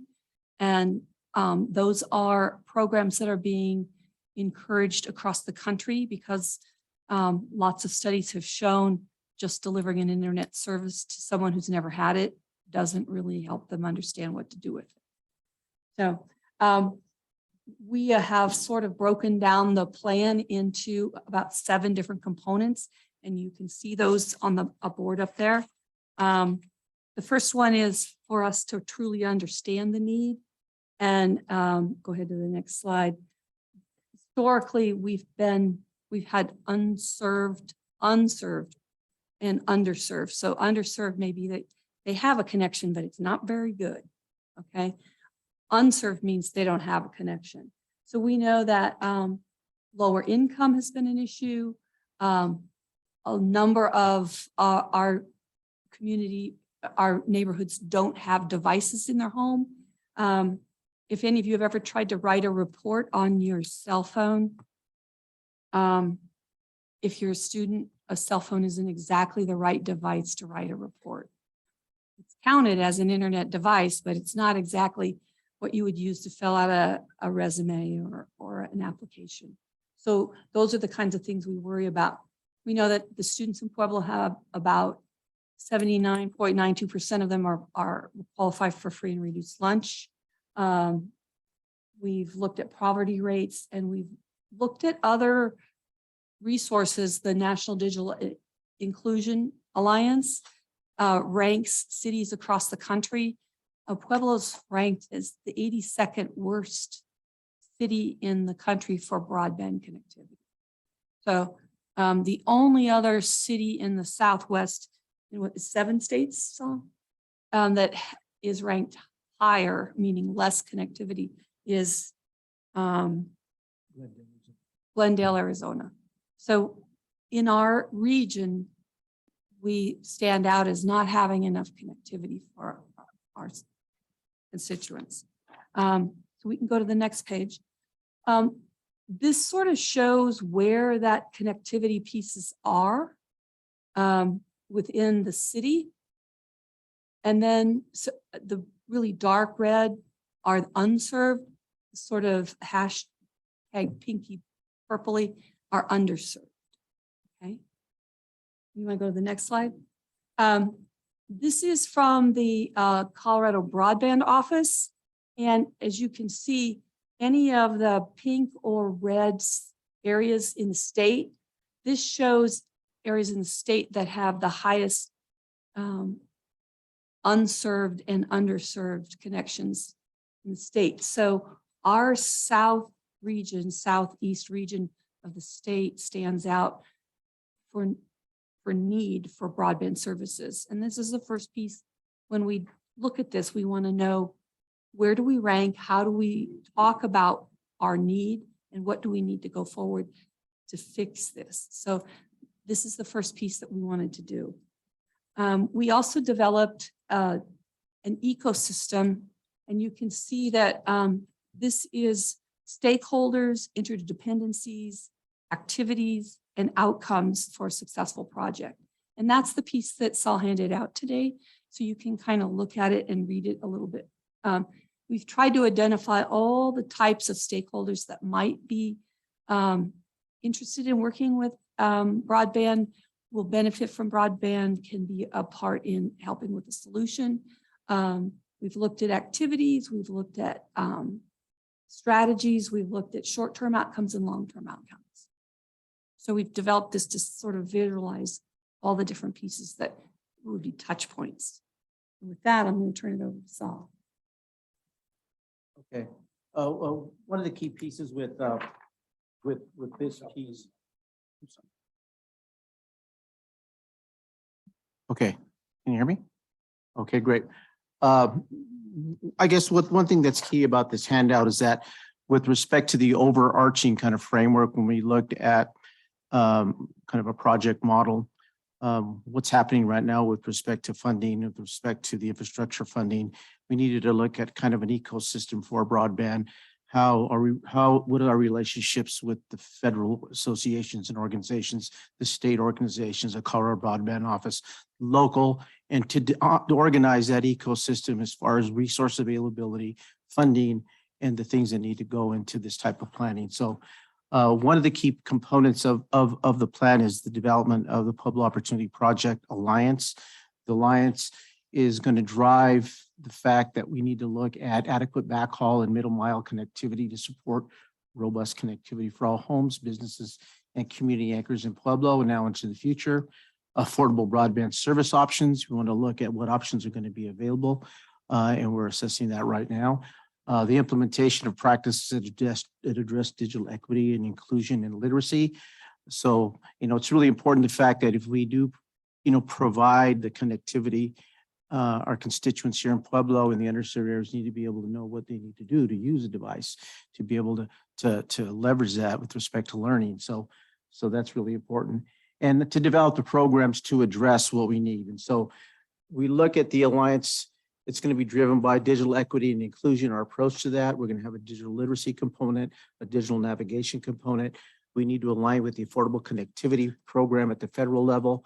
We want to be able to leverage the Alliance with respect to advocacy at the state and national level, with respect to funding and program development to make sure we get the resources here. And finally, to be able to look at strategic granting, to be able to go after the funds at the federal level and philanthropic levels. So those are the key components of the Alliance. This is a kind of a framework for a digital literacy approach. We pulled down numerous approaches. This is a basic one. We'll build off of this, but this is some kind of the foundation of a literacy approach from, you know, governmental agencies. What do you need to do to really be able to connect and navigate that? And what do we need to learn? Business applications, healthcare applications, commerce, your basic and buying, selling over the internet, essential computer skills. So this is a pretty quick and dirty template. There's some that are more robust. So what we're going to do is be able to draft something that's going to work for us here. So go to the next slide. As far as a navigation system, we want to make sure that with the level of underserved that we do have here, 36 out of the 41 census tracts have been identified as underserved because of upload and download speeds and or poverty levels. And so we want to make sure that we have a navigation system that'll address business, healthcare, education, intercultural. We want to make sure we have the linguistic and the bilingual abilities necessary within the scope of our navigators to help those Spanish speakers in our community and other language speakers. Government navigators, as we know now, everything is totally dependent on the internet. People will be to be able to access government services, whether locally or statewide. I mean, everything is online now. So if you have those communities that do not have access or needed to learn, they have to be able to navigate the internet for basic services or to be a citizen, a digital citizen in this day and age. So those are the things that will go into the navigation system. This will all be laid out and written. So consequently, this is going to be a key approach to what we're doing. Go ahead next. We recently put in a proposal for the Affordable Connectivity Program. We submitted this on January 9th. The Affordable Connectivity Program is a fundamental component for the funding that's going to come out. You're going to be required to be a part of that. It was submitted to the FCC. It was a quick turnaround. It was a notice of funding agreement was kind of under the radar when we found out about it. So we had our first meeting on the 19th of December, and we had to submit the proposal by the 9th of January. And so it was a grind over the holidays, but we got it in. The program goals to facilitate promotion of the Pueblo Broadband Water Project. That's the name, in order to increase awareness of and participation in the Affordable Connectivity Program among eligible households in not served and underserved neighborhoods in Pueblo, Colorado. And these are the key objectives below that. We broke everything down according to households. We know the number of households. We know what the scope of the project is going to be. There were 14,000 available households that are not connected to the Affordable Connectivity Program. Within the scope of our project, within 2 years of the pilot project, we want to be able to connect 6,000. So that's kind of what was the quick and dirty of that proposal. As far as the advocacy piece, these are some key organizations that we've been working with and we've aligned with, from NTIA, who's the funder of the BEAD project, which is a $45 billion that's coming out as far as infrastructure project. It's also funded the Minority Connecting Communities project that we submitted a proposal of collaboration with CSUP last year, and we should be hearing on that any day now with respect to that proposal. NDIA, the National Digital Inclusion Alliance, which is a key organization that provides research and support in and around digital inclusion. We've been working with them. Shelby, United States Department of Treasury. We submitted the proposal to the FCC, and the Benton Institute for Broadband and Society is a key advocacy and research entity. So with respect to looking at that ecosystem, we pulled down and we're working directly with them, bringing in the research respect so we can package what we need to do for the programmatic efforts here in Pueblo. Our work with the Colorado Broadband Office, we've been working with them for over a year. We have a close partnership with them, and they've been developing the statewide plan for broadband. We're working with the Office of the Future of Work in finalizing the digital equity plan that's in the process of being done now. We hosted a collaborative presentation with the Colorado Broadband Office here in Pueblo on November 17th. So we are really close with them they will be the flow through for a significant amount of the federal funding. And that's one of the reasons why we needed to develop that relationship with them. The alliance structure, when we look at this type of collaborative coalition, you know, it's got to be community focused. The members, we want to be able to develop what they call a powerhouse network, which has to represent key stakeholders, community members, broad basic community members, key institutions. Of course, the development of task force work specific for telehealth. It could be for broadband in the housing area. Could be really addressing the key underserved areas and really providing those underserved areas with what needs to be done, whether we do in English and Spanish here. We're going to need a strategic leadership group, a core group, which is going to be able to drive that. And we've been talking to some people already in and around that. And of course, the backbone and the organizational support will need a champion to be able to kind of look at that initial infrastructure support, right? And that, of course, could be the city.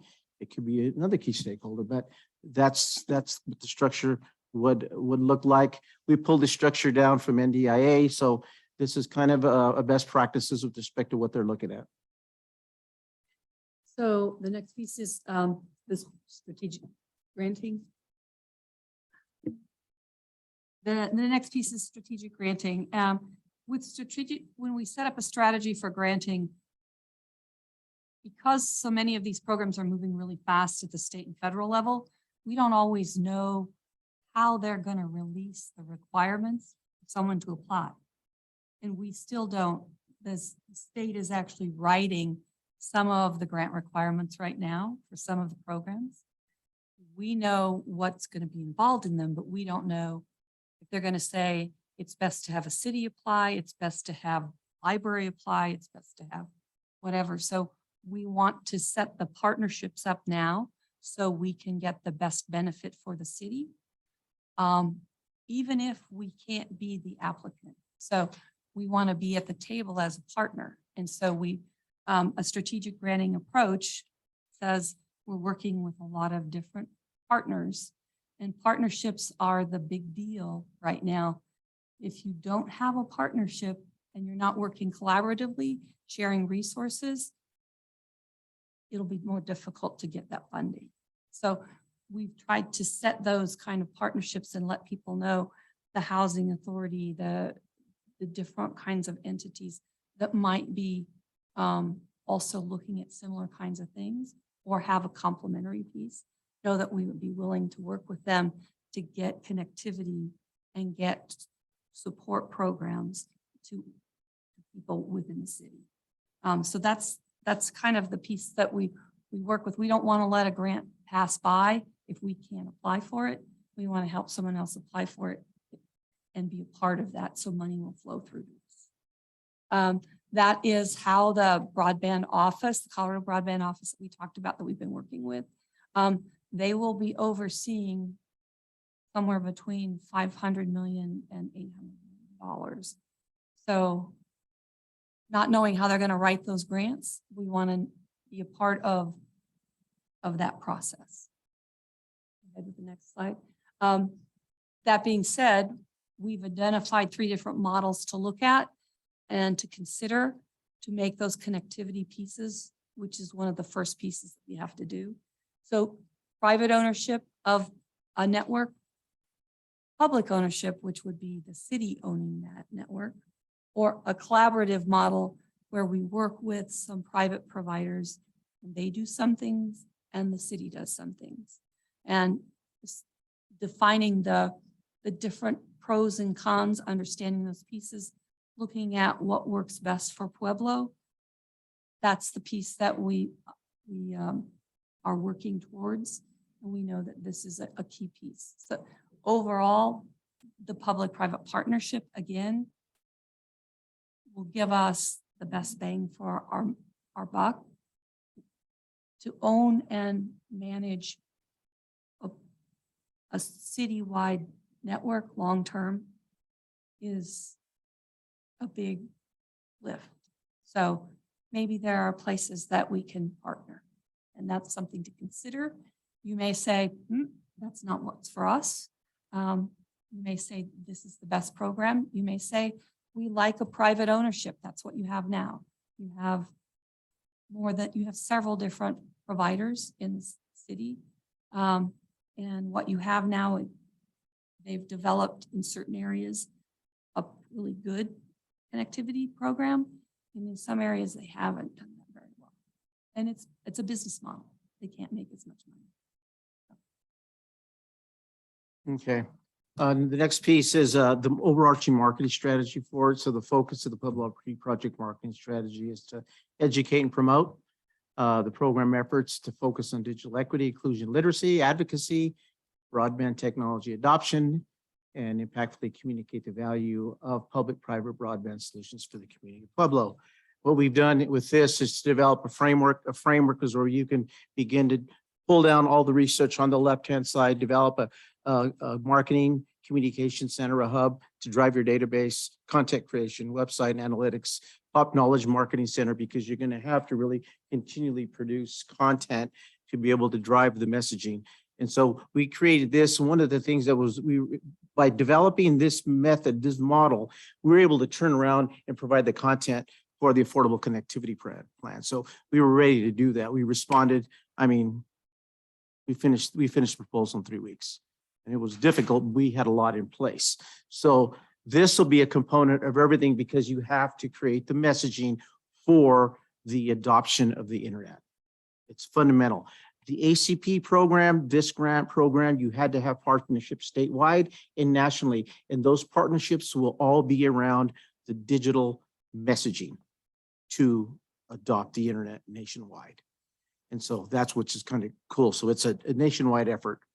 As far as the next piece, assessment evaluation, if you look at the overarching ecosystem model, the assessment evaluation, one of the things that we need to do is to really look at a community-wide survey, household survey. 400 will be the sample size of it. It's focus groups. The only reason being is that we have to really understand the why some people are not connecting in our community. We have an idea, but we want to be able to quantify that with data. So that's one of the pieces we'll need to do. And as far as the evaluation, we've laid out a very clear evaluation plan with respect to plans for evaluation for success and the benefits, intended project results and metrics, and research-based evaluation methods. So we've that'll be a key piece, and that's all evaluated. In your handout slide deck, I believe there's like 50 some odd slides. The areas are all categorized with additional data, additional information to support these areas of the plan. And the action plans for sustainability, all the areas will be. What is that? Oh, okay. Oh, okay, great. We're over on time. Okay, so there'll be clear action plans for all the areas. And of course, these are the 7 areas for the plan. So the historically underserved, drive the data as far as community, the ecosystem model, the alliance, pop marketing framework, public-private options, assessment evaluation, and action plans for sustainability. And questions. Great. Thank you for that presentation, Co-Create. What questions are there from council? Councilor Martinez Ortega. Yeah, have you got any feedback on some of the grants that you've submitted last year, or have you actually actively gotten any feedback from grants that you've submitted already? Yeah, no, yeah. Okay, we submitted the Connecting Minority Communities proposal in December of 21. It's taken a long time. We have been through 4 requests to confirm our proposal, which means it's a good sign, right? So we already down that line 4 times. There hasn't been any questions that are red flags.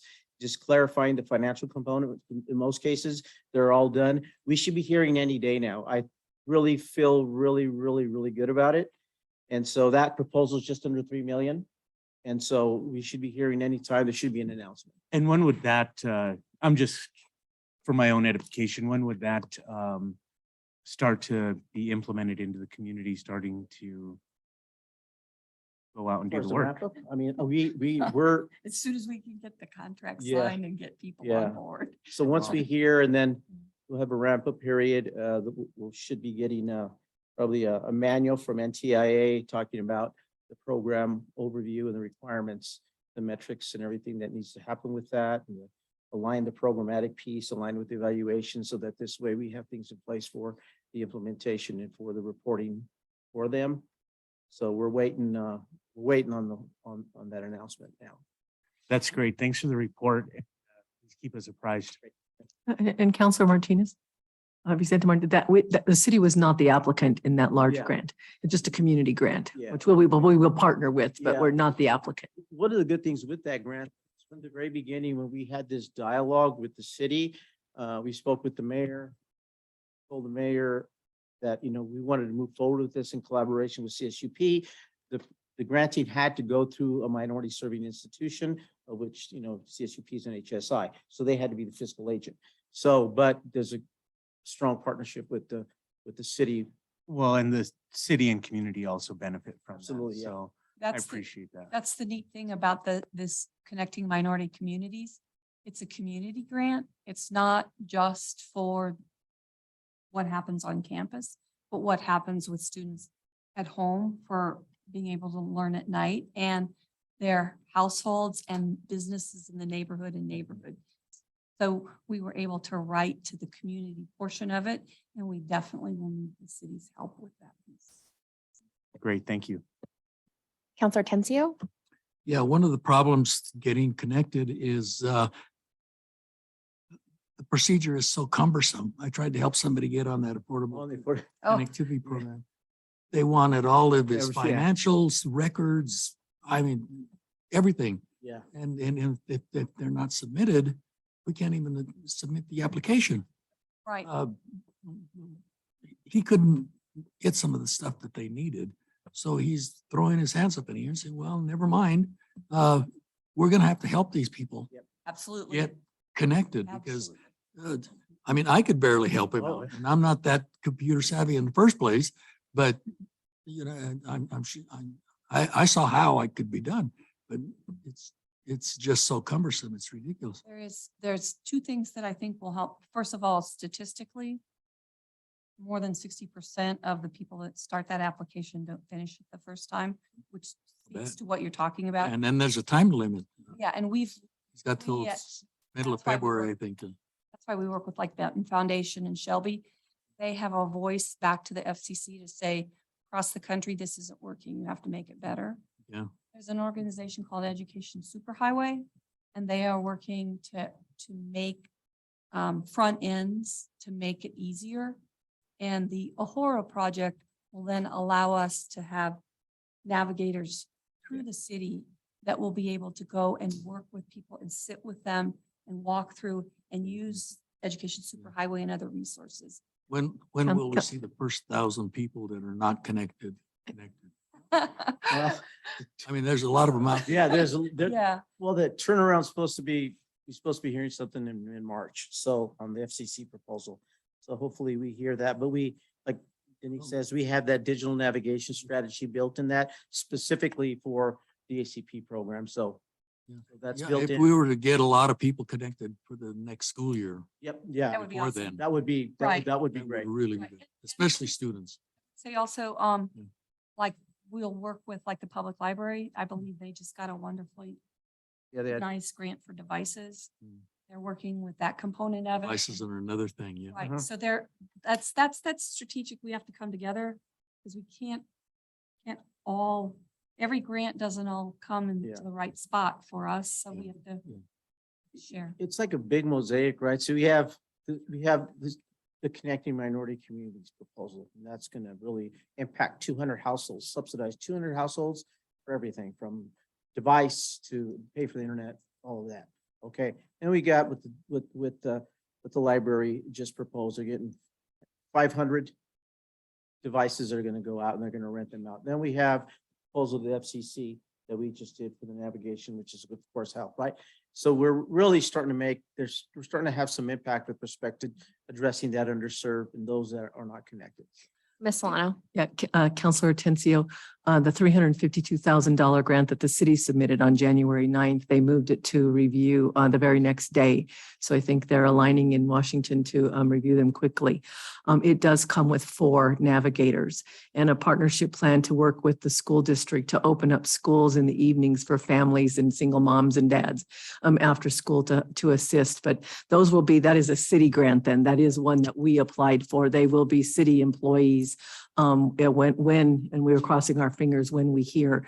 We just heard from the library that it is a $500,000 grant and they don't intend to rent these devices out. They intend to check them out at any of the libraries in the county. And so they just rolled that out in a meeting too, I think the mayor and I last week. So this is all starting to roll. One of the things with the ACP we just found out is that we tried to pull together a regional group to do it regionally, right? Because we understood the data within the south central, southeastern part of the state. It wasn't able to happen, but I believe there are only 2 of the proposals in the state that went through. And there's no one else in Southern Colorado. Pueblo and Denver submitted a proposal, Boulder Longmont area submitted a proposal. Those ones we know about. So we're getting our footprint with respect to what's happening statewide and also nationally. So, it's starting to happen. We have a good story. Other questions? Counselor Graham? This Pop Alliance, is it meeting yet or who's in it and? how does Okay, that what work? we did with that is that we've identified a lot of the partners. We have the database of a lot of those individuals that are on the left-hand side. We've met with probably maybe half.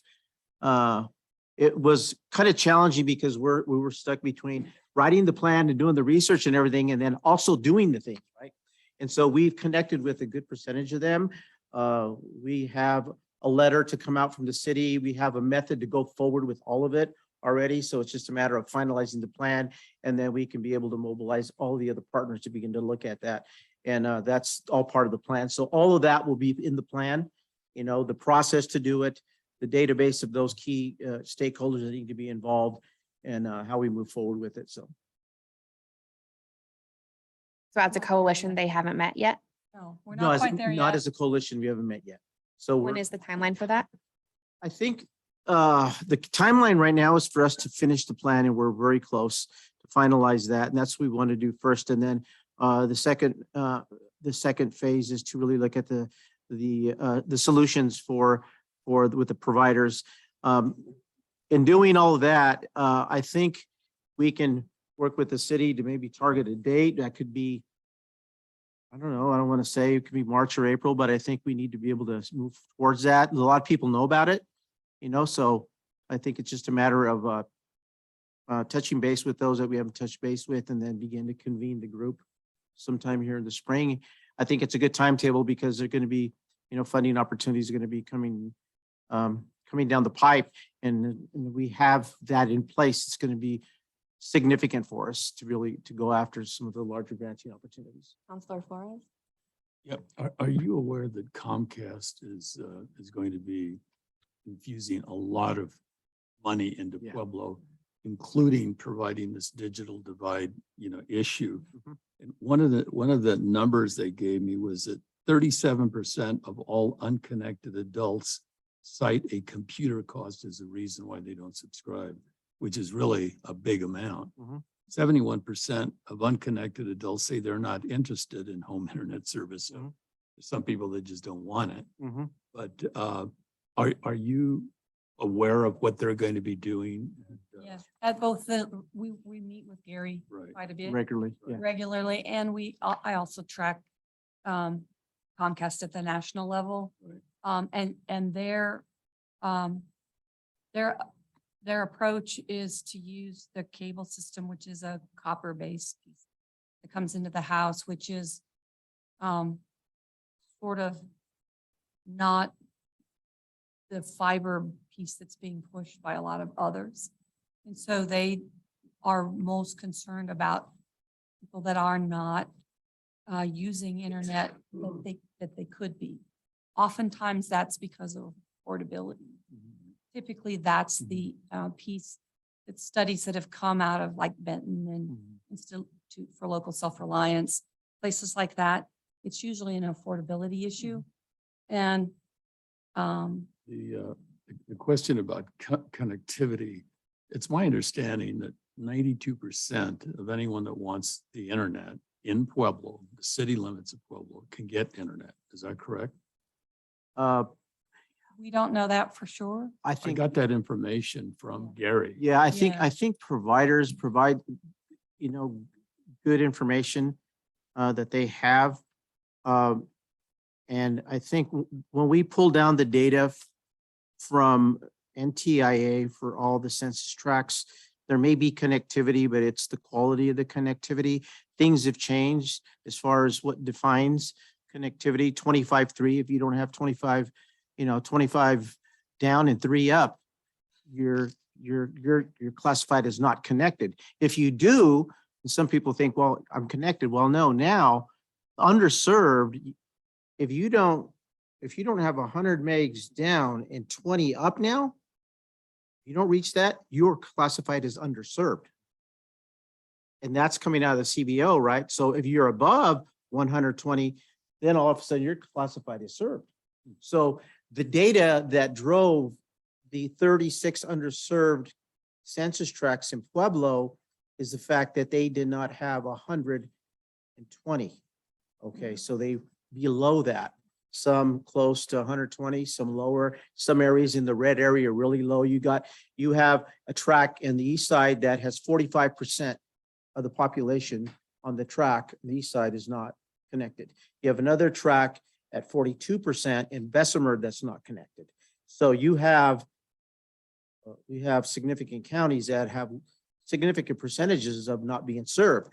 Well, everybody wants to tell a good story, but coming out of the federal level, when NTIA is saying just 2 years ago that Pueblo is the 82nd worst connected community in the Southwest within 7 states. Only Glendale, Arizona has a higher lack of connectivity, and it was only by about 0.2 of a percentage point. I think also if you look at, you can have a connection that comes down the middle of your street, but if it doesn't come into your home, and if that connection from the street to the home costs you $5,000 to have them make that connection, that's considered an affordability piece. But technically, in your home, you're unconnected. Providers will still count your home as being served because there is connectivity that runs down the street. But I mean, you're not writing a check for $5,000, and it may be $5,000, even it may be $50 for an installation fee. But for some households, that's a lot. Yeah. And so that's Thank you. that's the difference. So I know that we all recognize the importance of, having broadband here. We can admire the problem as much as possible, but I want to clarify. So it only sounds like there's only been one grant submitted, and so there's been no tangible finances or grants received yet? Well, see, there's one grant that we submitted, but the intention when we started this over a year ago with the proposal for CSUP, that was done under the umbrella of this entire movement. So we're waiting on that. And that's a $3 million proposal. So we should be hearing any day on that. And then we submitted this one, and then we'll be submitting, some more. But within the scope of that, our work isn't all about granting. It's around surrounding this strategy with potential success to be able to go get granting, to be able to come up with a proposal for providers that we are going to be, that's what we'll be doing the next step, right? So it's a piece I of it. understand that, but when you told Councilor Graham that the coalition hasn't even met yet, it's. Well, yeah, it's just because we don't have, within the scope of the resources that we have, we just couldn't do it. We haven't been able to do that. It's just You with need a little time, more right? time. So, it's like, do we do that or we spend all these hours on the proposal? So that's what we Do you did over. foresee running out of your contract hours from ARPA before, you've written the grants or met as a coalition? No, I think we can meet as a coalition. We've been working towards that. I mean, it's some of that we need to commit to be able to make that happen. And so I guess my question is, you know, when we approved this for ARPA, I know that it was only a certain amount of contract hours, and I don't know what the actual contract hours are off the top of my head. But I'm curious as to if, you know, if you're going to run out of those contract hours before we see any tangible money or, you know, grants received from Co-Create. Well, Some of that we really can't, I mean, when we wrote the first grant in December of 21, they were supposed to award that by March of 22. And they have not, I pull up every day the Connecting Minority Communities grant page to see they have only committed 49% of their grant money. They've only awarded it. So all of us that are still favorably being looked upon and still in that pool, and we're waiting to hear, they haven't awarded it. They're moving very slow in Washington. I can't make that go any faster. Yeah, I recognize that. I guess I'm asking So- about contract hours from ARPA. Yeah, full contract hours. We would like to get the alliance moving. We would like to finish the plan, and we would like to finish, you know, another couple Yeah. grants. If the state doesn't release the grant because they're still writing the grant requirements, we can't apply for it. So we are in, we're not everything that we are doing, we have control over. One of the things with respect to the Colorado Broadband Office, they have the opportunities for the grants have been subtly been pushed back, and a lot of it has to do with the Colorado Broadband Office getting staffed up. They really, the first meeting they had, community meeting, was with us in November. They were just to the point where they were able to go out to the community to clarify what they were going to do with Advanced Colorado. And so as a re-granting channel, which is Advanced Colorado is, it's dependent on when the feds and when the state finishes its strategic plan for BEAD, for the money, and they did. Now they got to finalize what that award will be, somewhere potentially between half, 500 million to 800 million. That's one. And there's other funnels that come through, but they've been pushing that date back. Okay, and that's like, for example, they're in the middle right now. We're in the middle of the digital equity planning for that money, which they're going to finalize and then begin to award. So that's where that is going on with the state, and that's totally out of our control. And like I say, that's been pushed back, but we've two that we submitted, we feel really good about. You know, one of them could be announced tomorrow, Friday. And I was also contacted by Highline, which it sounds like it's a privatized. Are you working with them at all? Yes, that's David Shipley's group. Okay, so it sounded like there wasn't any, like they were asking me for a lot of Pueblo connections. So I just want to put that on your radar that Highline is And here. we've been meeting with any provider we can. We've met with quite a few of them, like the Alliance people, prepping to get ready to bring people together. We just haven't gotten completely done yet. Yeah, it sounds like they're gonna lay actual high-speed broadband in El Camino and South Point, to which they've already started that actually in Yeah. that area. So And that's an example of a private ownership. They will own and run and decide which areas of the city that they will build. Counselor Graham, did you have anything? Solana, do you have that amount of money that's been spent this far? I do. I can back up some information about ARPA. The initial proposal came in September of 2021, but it was not approved until last spring under round 4 of the ARPA connections. And the first request was approved at $100,000. They have, it's a little messy waiting for the feds to communicate to the state and to attend conferences and meetings and to establish the relationships and to build the plan I sent you earlier today. You received in front of you the 24-page presentation that Co-Create put together, but I also sent you electronically the 54-page, more comprehensive in-depth report. They are not the grant writers. The city has a grant writer, but they are the content expert as you listen to them talk about, the subject matter experts when we wait and hear what grants all will come from the feds directly and or will they all come through the state. And the state broadband office is organizing to let us know, who is eligible in the next round of applications. So what they, what the Co-Create worked on with the university was outside of the scope of the ARPA request for the city. But however, building the strategy and the relationships was not.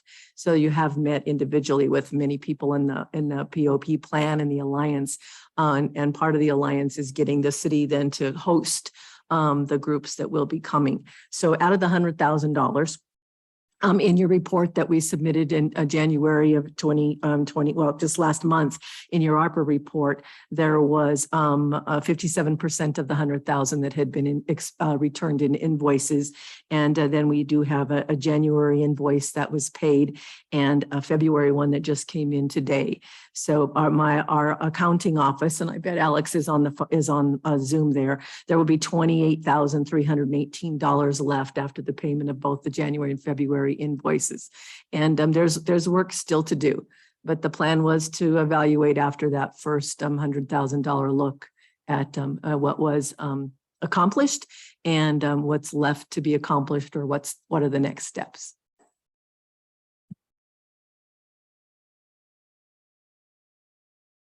Okay, seeing no other questions then and comments, I conclude this work session at 7:55 p.m.